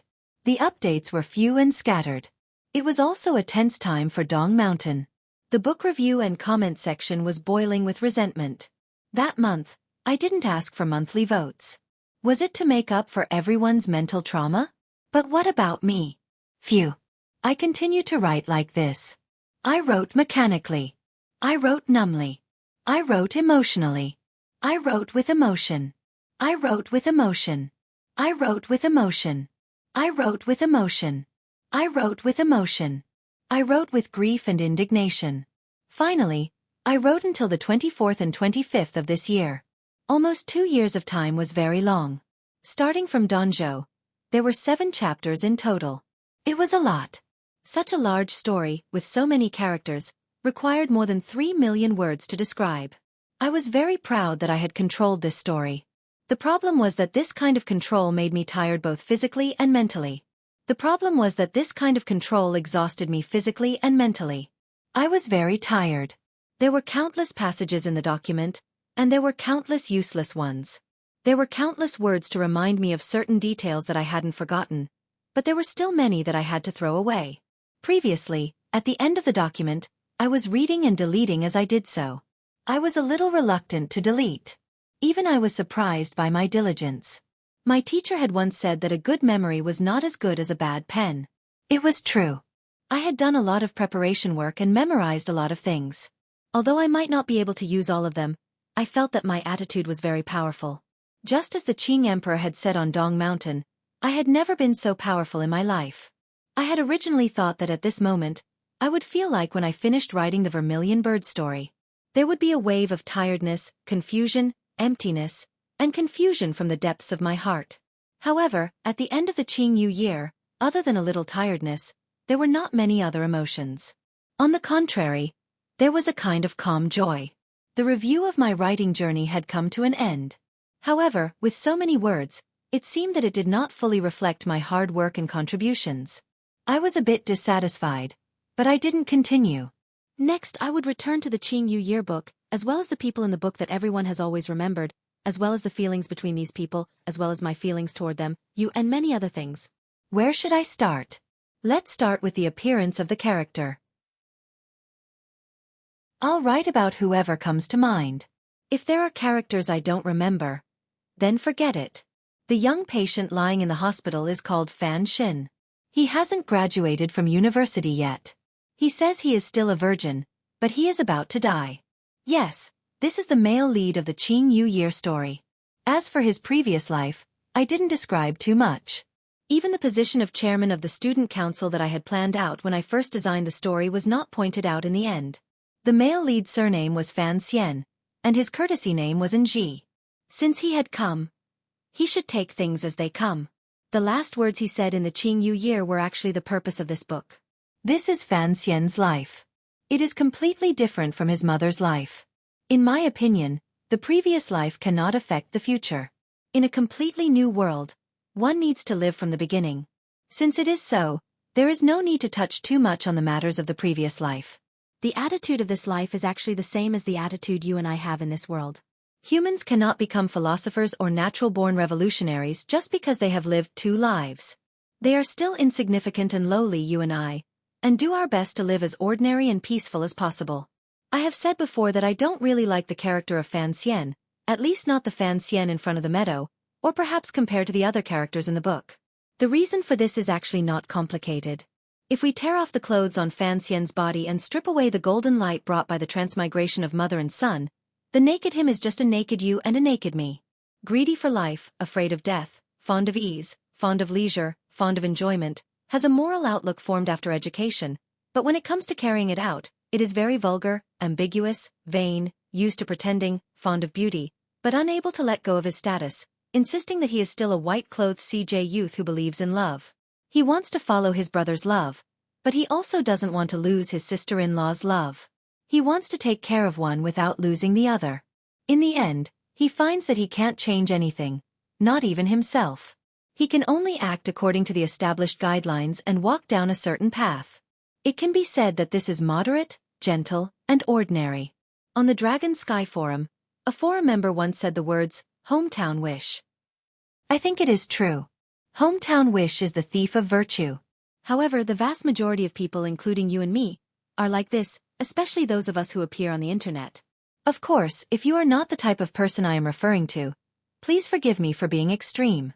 I don't like the attitude that I may sometimes display. It is not direct enough. I am too familiar with this kind of person. The people around me, including a certain part of myself, are actually very similar to Fan Xian, so I am unable to like Fan Xian too much.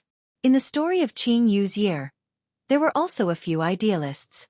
In front of these idealists, no matter how beautiful Fan Xian was, no matter how he alternated between white and black, spat out poems, spat out a mouthful of blood, was supported by a servant girl to see the begonia flowers, and then flew in the wind to confidently fight the world, there was always a problem with his heart, and the light was slightly dim. I myself cannot be an idealist. I also feel that there is no major problem with Fan Xian's attitude towards life. In fact, it is the best attitude towards the people and things around him. However, I still respect idealists because I cannot do it myself, so it is difficult for me to respect Fan Xian. Fan Xian is only you and me. Just like the me who wrote this story and the you who read this story, if there really came a day when you were struck by lightning and transmigrated, if you had Fan Xian's good luck, the blessings of the predecessors, and the beautiful body, perhaps you would be another Fan Xian. Fortunately, Fan Xian improved in the end, which is gratifying. It is just that I wrote it rather stiffly. Such a story cannot give me too much time and the possibility of too many words to describe the true growth of the middle-aged Fan Xian. Speaking of this, I suddenly thought, Fan Xian really does look like a handsome middle-aged professor who has lost his hot-bloodedness a long time ago. I know a professor who is not bad when it comes to love. Whether or not Fan Xian's view of the world is correct does not need to be discussed, because he is not a saint who looks 500 years ahead and 500 years behind. But at least he has a relatively firm view of something, and that is not bad. It was not until the cave in Qi Mountain, in front of the dying Xiao En, that Fan Xian truly confirmed his sense of belonging to this world. This is something that Gidge Pig once mentioned, and I deeply agree with it. Fan Xian is not an indecisive person, but he wants to take care of everyone too much. It is like the feeling of smoothing things over. I mentioned this a little bit before, but I will not go into it here. His most admirable strength is probably his diligence, his hard work to survive, and his spirit of seeking a better life. This is probably the most common strength, but it is also the strength that is most worthy of applause. As for Fan Xian's love life, it is really a mess. This is mainly my fault, because I was the one who wrote him. Based on my understanding of men, who are creatures with the lower half of their bodies, once they are reincarnated into a society like the Kingdom of Qing, especially with Fan Xian's background, it is only logical that he would have a maid at 12, a maid at 13, and a maid at 14. Then he would go around the world, poor and virtuous, rich and have a large number of wives and concubines. It may not sound good to female readers, but it is true. A nicer phrase would be nothing more than saving the world's pitiful orphan girls, lingering around, spoiling others, constantly searching for a partner on the road of revolution, a partner whose outlook on life and the world can keep up with his footsteps. So it is my fault. I clearly know that I love beautiful women, but I still believe in this thing called love. So I arranged for Fan Xian to enter the temple of Qing and see his fiancée nibbling on a drumstick. I wrote it very happily. How could I let go of a woman like Lin Wanner? How could I not be moved by this kind of love story? I thought of Zhang Mengming's song. It is my fault again. I also like the new and never get tired of the old. In an evil society where men are allowed to have a few women, I can't help but let Fan Xian meet a different kind of woman, a woman who revisits the past, and every one of them is very happy. Because things that cannot be done in reality are put into novels. This is the true meaning of fantasy, and I am no exception. Either it is more straightforward, like that old hoodlum Duanzheng Chun, or it is to see men as a gelding, proudly standing among the grassland horses, only lowering his head to rub against the ones beside him. Fan Xian wants both. As the saying goes, in the later years of a hoodlum, He will also shed tears when reading love letters. Fan Xian's attitude towards love is slightly better than Zhang Wuji's, and much better than a man with 3 bad habits. He probably won't hate me too much. Let's talk about Fan Xian's feelings towards men. Please note, there is no gay burning factor here, just a few words. From the wedge, it can be clearly seen that he is a person without parents, so he has some hidden Oedipus complex. So even if Yi Qingmei is not much older than him, even if the emperor does not seem to be a good father, even if Fan Jian has nothing to do with him, even if Chen Pingping can never have a son, even if Wu Zhu is about the same age as Chen Pingping. But as he tosses and turns, Fan Xian's feelings towards these men have finally been born. Because we are all very practical people, if someone is good to you, you will naturally be good to them, remember they're good, and thus develop feelings. Of the men mentioned above, apart from the really ugly teacher Fei Ti, they all treated Fan Xian very well. Some people might say what the Qing emperor did to the newly born Xian Xian and so on. Thinking about it from a different perspective, the feelings between men need time to develop. The Qing emperor had once told Fan Xian in the little building that when Fan Xian was in Danzhou, the Qing emperor often heard news of him, either through Chen Pingping or Fan Jian. A person like Fan Xian, who knows how to pretend to smile shyly, is easy to like. After seeing more, hearing more, and knowing more, he will develop feelings. Perhaps one could make a horizontal comparison. Everyone would find that the Qing emperor's trust and love for Fan Xian was truly not something his sons could compare to. For one, it was because Fan Xian really knew how to pretend. From before the hanging temple, he had truly tricked the great emperor. For another, it was probably because the Qing emperor felt guilty and had thoughts of shifting his affection. So the Qing emperor treated Fan Xian very well. Naturally, this was for the Qing emperor, who was an evil gathering of royal power. It was not to be compared to a normal father. Fan Xian's feelings for Yi Qingmei were rather complicated. This was not clear. The book said a lot of superficial things, so I won't go into specifics. What else was there to say about Fan Xian? It seemed that there was none. Oh, right, about his abilities. His abilities are actually quite good. After all, he is the male lead. Wu Zhu, the cute bamboo doll, the cold bamboo commander, the forever black-masked youth, and the rainbow in his heart that no one knows about. There is nothing much to say about Wu Zhu because I like him very much. If I praise Wu Zhu too much, I will go to hell. If I cover my face and say, the reason Wu Zhu is called Wu Zhu is because of the pronunciation of Yu Zhu. If you know, then you know. If you don't know, then let the shameless me go. I just want to talk about the matter of Wu Zhu and Yi Qingmei. The rainbow in his heart, enshrouded in thousands of years of ice and snow, burst forth from the little girl who, to this day, had appeared in the temple for some unknown reason. Yi Qingmei had allowed a fresh soul to be born into this world. What was Wu Zhu's feeling toward Yi Qingmei? To borrow from the comment of a great book friend, it was, without question, Wu Zhu has the least affection for Xiao Yezi. To her, he only has cold metal promises. However, Wu Zhu also has the most affection for Xiao Yezi. She is his world. All right, Wu Zhu stopped here because he had never said much. Presently, he was on Dong Mountain recovering from his injuries. He didn't know if the materials 13th Wang went to the temple to steal would be enough for him to live for another 500 years. Chen Pingping was the third character to appear in the wedge. From then on, everyone should know his importance. This eunuch Chen Wuchang who liked to stick a fake beard under his chin, this cripple who had been in a wheelchair for half his life, this skinny old man who was afraid of the cold and liked to cover his knees with wool blankets, and this director of the Overwatch Council who liked to cover the windows of his Overwatch Council room with a piece of black cloth. I couldn't say much about Chen Pingping because I also liked him. Of the male characters in the book, I liked him and Wu Zhu the most because they were very manly. My heart yearned for them, yearned for them. Chen Pingping's name should have been changed later by Yi Qingmei. In reality, it was printed with Chen Pingping, the awesome person. When I read the records of the Grand Historian, I felt that Chen Pingping was too awesome. Why? No one knew exactly why he was so awesome. Even Tai Shigong didn't know and couldn't say for sure. There was a time when Chen Pingping, who liked to joke around, was also very awesome. There was no need to mention his past achievements. I liked the image of this old cripple the most. He was a little yellow flower, a wheelchair, and a pure heart under the skin of an old orange. Chen Pingping was an idealist. Although his ideals were a bit vague, There was a good saying that it was not difficult to do one good deed. What was difficult was to do good deeds for a lifetime. It was not difficult for Chen Pingping to make a conspiracy.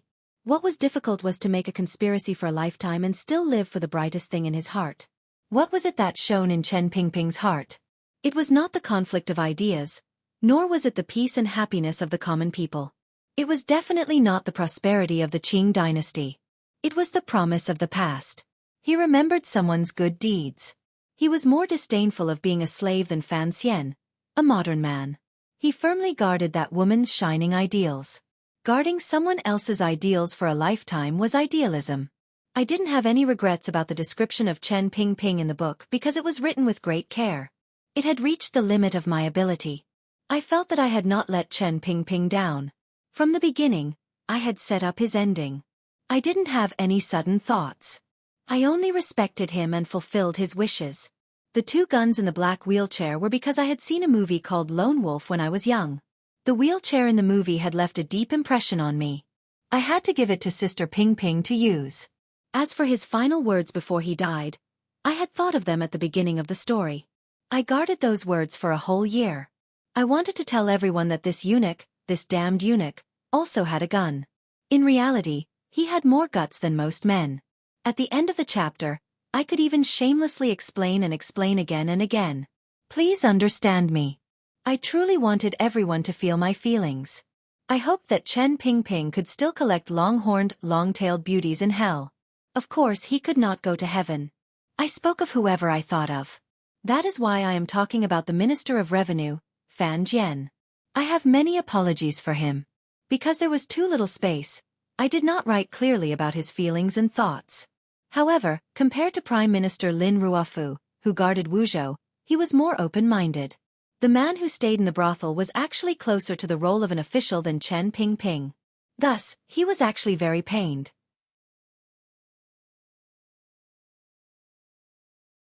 In the end, he could only float away and resign. He probably had hopes for the Qing kingdom, but he could only passively watch all of this happen. Because of Fan Xian, he had to do something he actually did not want to do. Did Fan Jian have any feelings for Yi Qingmei? Who knows? At least I don't know. At the time, I didn't write it, so I didn't think about it.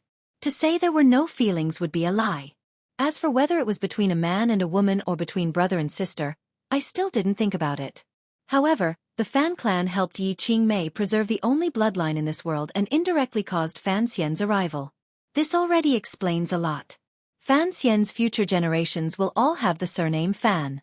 Making the Fan family of Danzhou famous can be considered a small compensation. However, I have thought about Minister Fan's attitude toward Fan Xian. In reality, Fan Jian had always thought that if the emperor wanted his son back, he would probably force Ruoruo to marry Fan Xian. Don't forget, when Ruoruo was still very young and her health was very poor, this Count Sinan had sent his only daughter back to Danzhou. Later, he had secretly maintained the correspondence between Danzhou and Jingdou. Why was this? Unfortunately, in the end, Fan Xian returned to the Fan clan's ancestral hall. While Minister Fan was gratified, would he also feel a little disappointed? I always thought that many middle-aged men might have some kind of fantasy. They would have their own son or daughter marry another woman's son or daughter in order to satisfy their unfulfilled desires. Truly, many people would fantasize about forming this kind of relationship with their first love. Of course, there are also friends who would directly direct their strategic gazes toward the children of their first love. This is something I admire.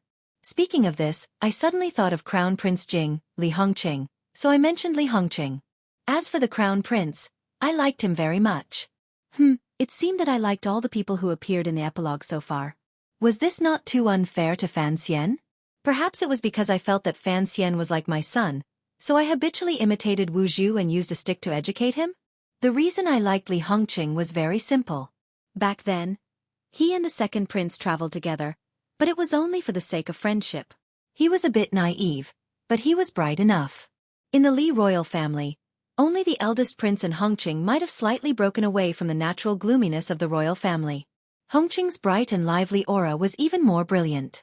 In the book review section there was a post that talked about this and I liked it very much. Li Hongqing went after Miss Fan. This kind of shameless dog spirit is worth most of us men to learn from. As for the friends who hoped that Miss Fan and her brother would be together, they could all imagine the female doctors after the age of 30. In any case, this was an open ending, an ending that did not offend anyone. This also proved what I said earlier. I really was that kind of person.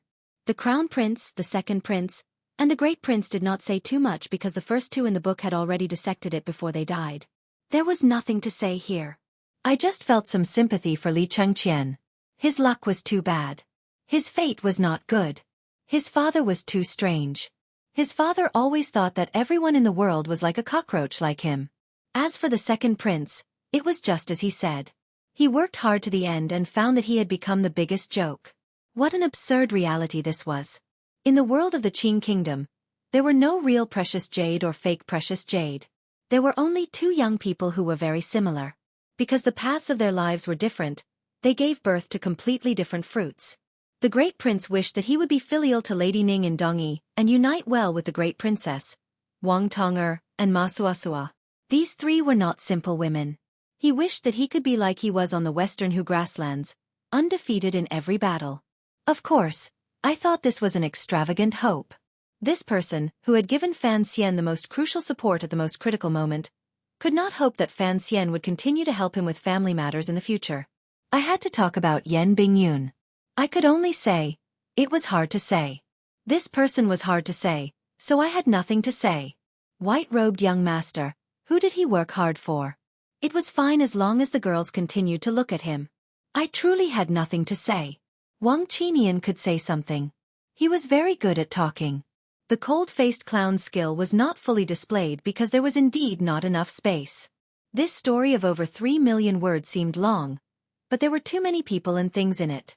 However, as Fan Xian's most trusted person, the first leader of the Qinian unit, and the best supporting character in the world, he already had glory. Don't forget the keys, chests, and many secrets that no one in the world, including the Qing Emperor Chen Pingping, knew. While he couldn't sleep in the middle of the night, did he also feel excited? It was as if he had returned to the days when he was a great bandit at the border of the three countries. The name Wang Qinian was the ID of Flying General. He had aimed at it a few years ago on the illusory sword and felt it was very good. When he wrote this story he used it. As for the three great grandmasters, it was truly impossible to say. Just as the Qing Emperor had said, they were monsters that should not exist in this world.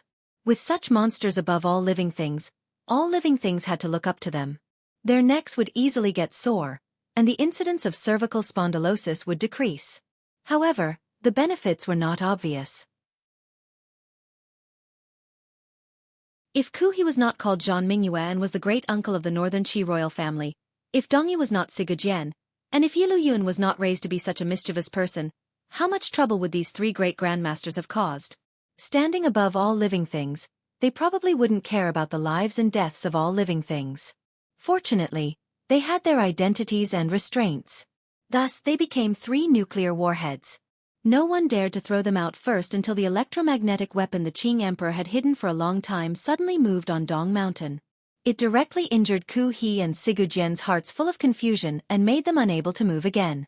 Comparatively speaking, I like Sigurjian more.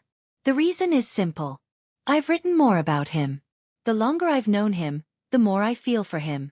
However, it seems that Fan Xian is an exception. God, I'm so sorry. I'm starting to talk about him again. Other than 13th Wang, who else does a man need to talk about? It seems that there isn't because I am also sleepy. My mind is truly empty. What should I talk about 13th? In any case, he already has Yi Linger, so I won't disturb him. Brother Valiant General is not as pretty as Lin Qingxia, and he doesn't have Zhou Xingxing to interrupt him. It's inevitable that he is lonely and bored. Fortunately, he has Yi Linger. I repeat, men and women are strange and wonderful things. Snapping my fingers, I thought of Brother Shadow. However, Brother Shadow is a shadow. He is floating behind us, coldly and expressionless as he looks at your computer screens. After talking about men, let's talk about women. First, I will talk about Fan Xian's women.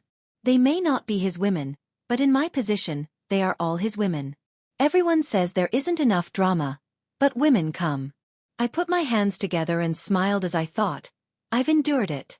I've truly endured it. There aren't many female characters in the year of the Qing dynasty who can truly leave a deep impression. This is something that can't be helped. War, revenge, and conspiracies will make women walk away. Only those women who don't need to walk away will continue to appear in front of us.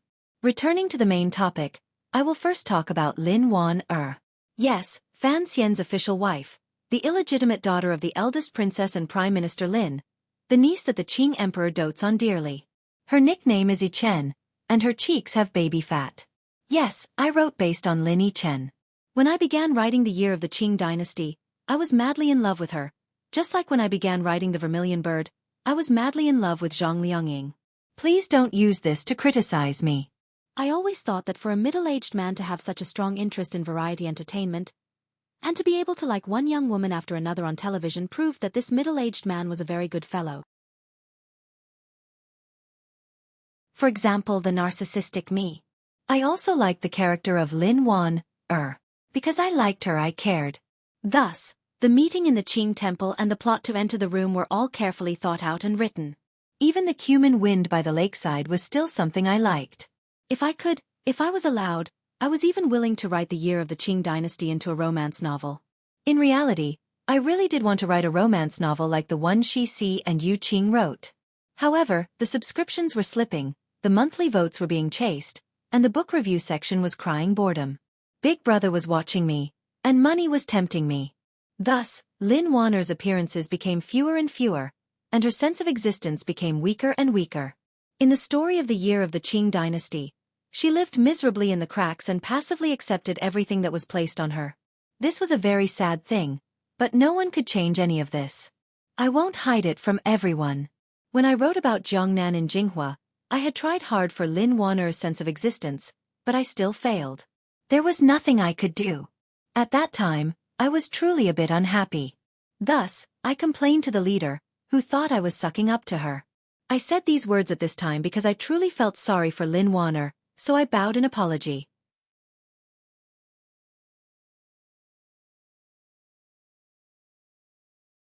Chapter 773. The theme has been decided, and the name has been decided. It's still the same vulgar and cheap name. Spy. Hee, it's hard to say the specific content, because I don't even know what category it is. But it's definitely not a rebirth, and it's definitely going to be something extremely old-fashioned. It's still the same, I only know how to write such things. The release date of the new book is set to be around the 27th of April. It's my fault for making everyone wait for so long. I originally wanted to start writing it on the 1st of April, but I still had something to do. I still had something to do on the 10th, and even today, I still have something to do. Furthermore, it's all family matters, so I'm very sorry. Vermilion Bird has ended, and I've spent a long time in between. At that time, I said that I saw a life and death contract, a wedding, and the birth of a child. It was very stimulating. Now that 2 years have passed, I realize that life is still the same. I'm not pretending to be a petty bourgeoisie like many people say. It's really a midlife crisis, and I need to hurry and earn money. Although I said I'm in a hurry to earn money, I still dragged it out for so long. What a lazy cat. But it's definitely a serious cat. So it seems that the matter of stockpiling manuscripts has nothing to do with me. On the 27th, my fingers started to type. I hope that everyone who has been waiting for so long will give me enough face and call out to me softly. I can't guarantee that the new book Spy will be good, but I can guarantee that I will try my best to write it well and seriously. I have confidence in it, and everyone has confidence in me too, because we're all narcissistic.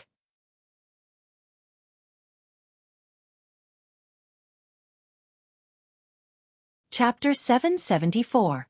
The faultless chapters of Qing Yunyan will continue to be updated on Qingdou Novel website. There will be no advertisements on the website, so please collect and recommend it to Qingdou Novel website.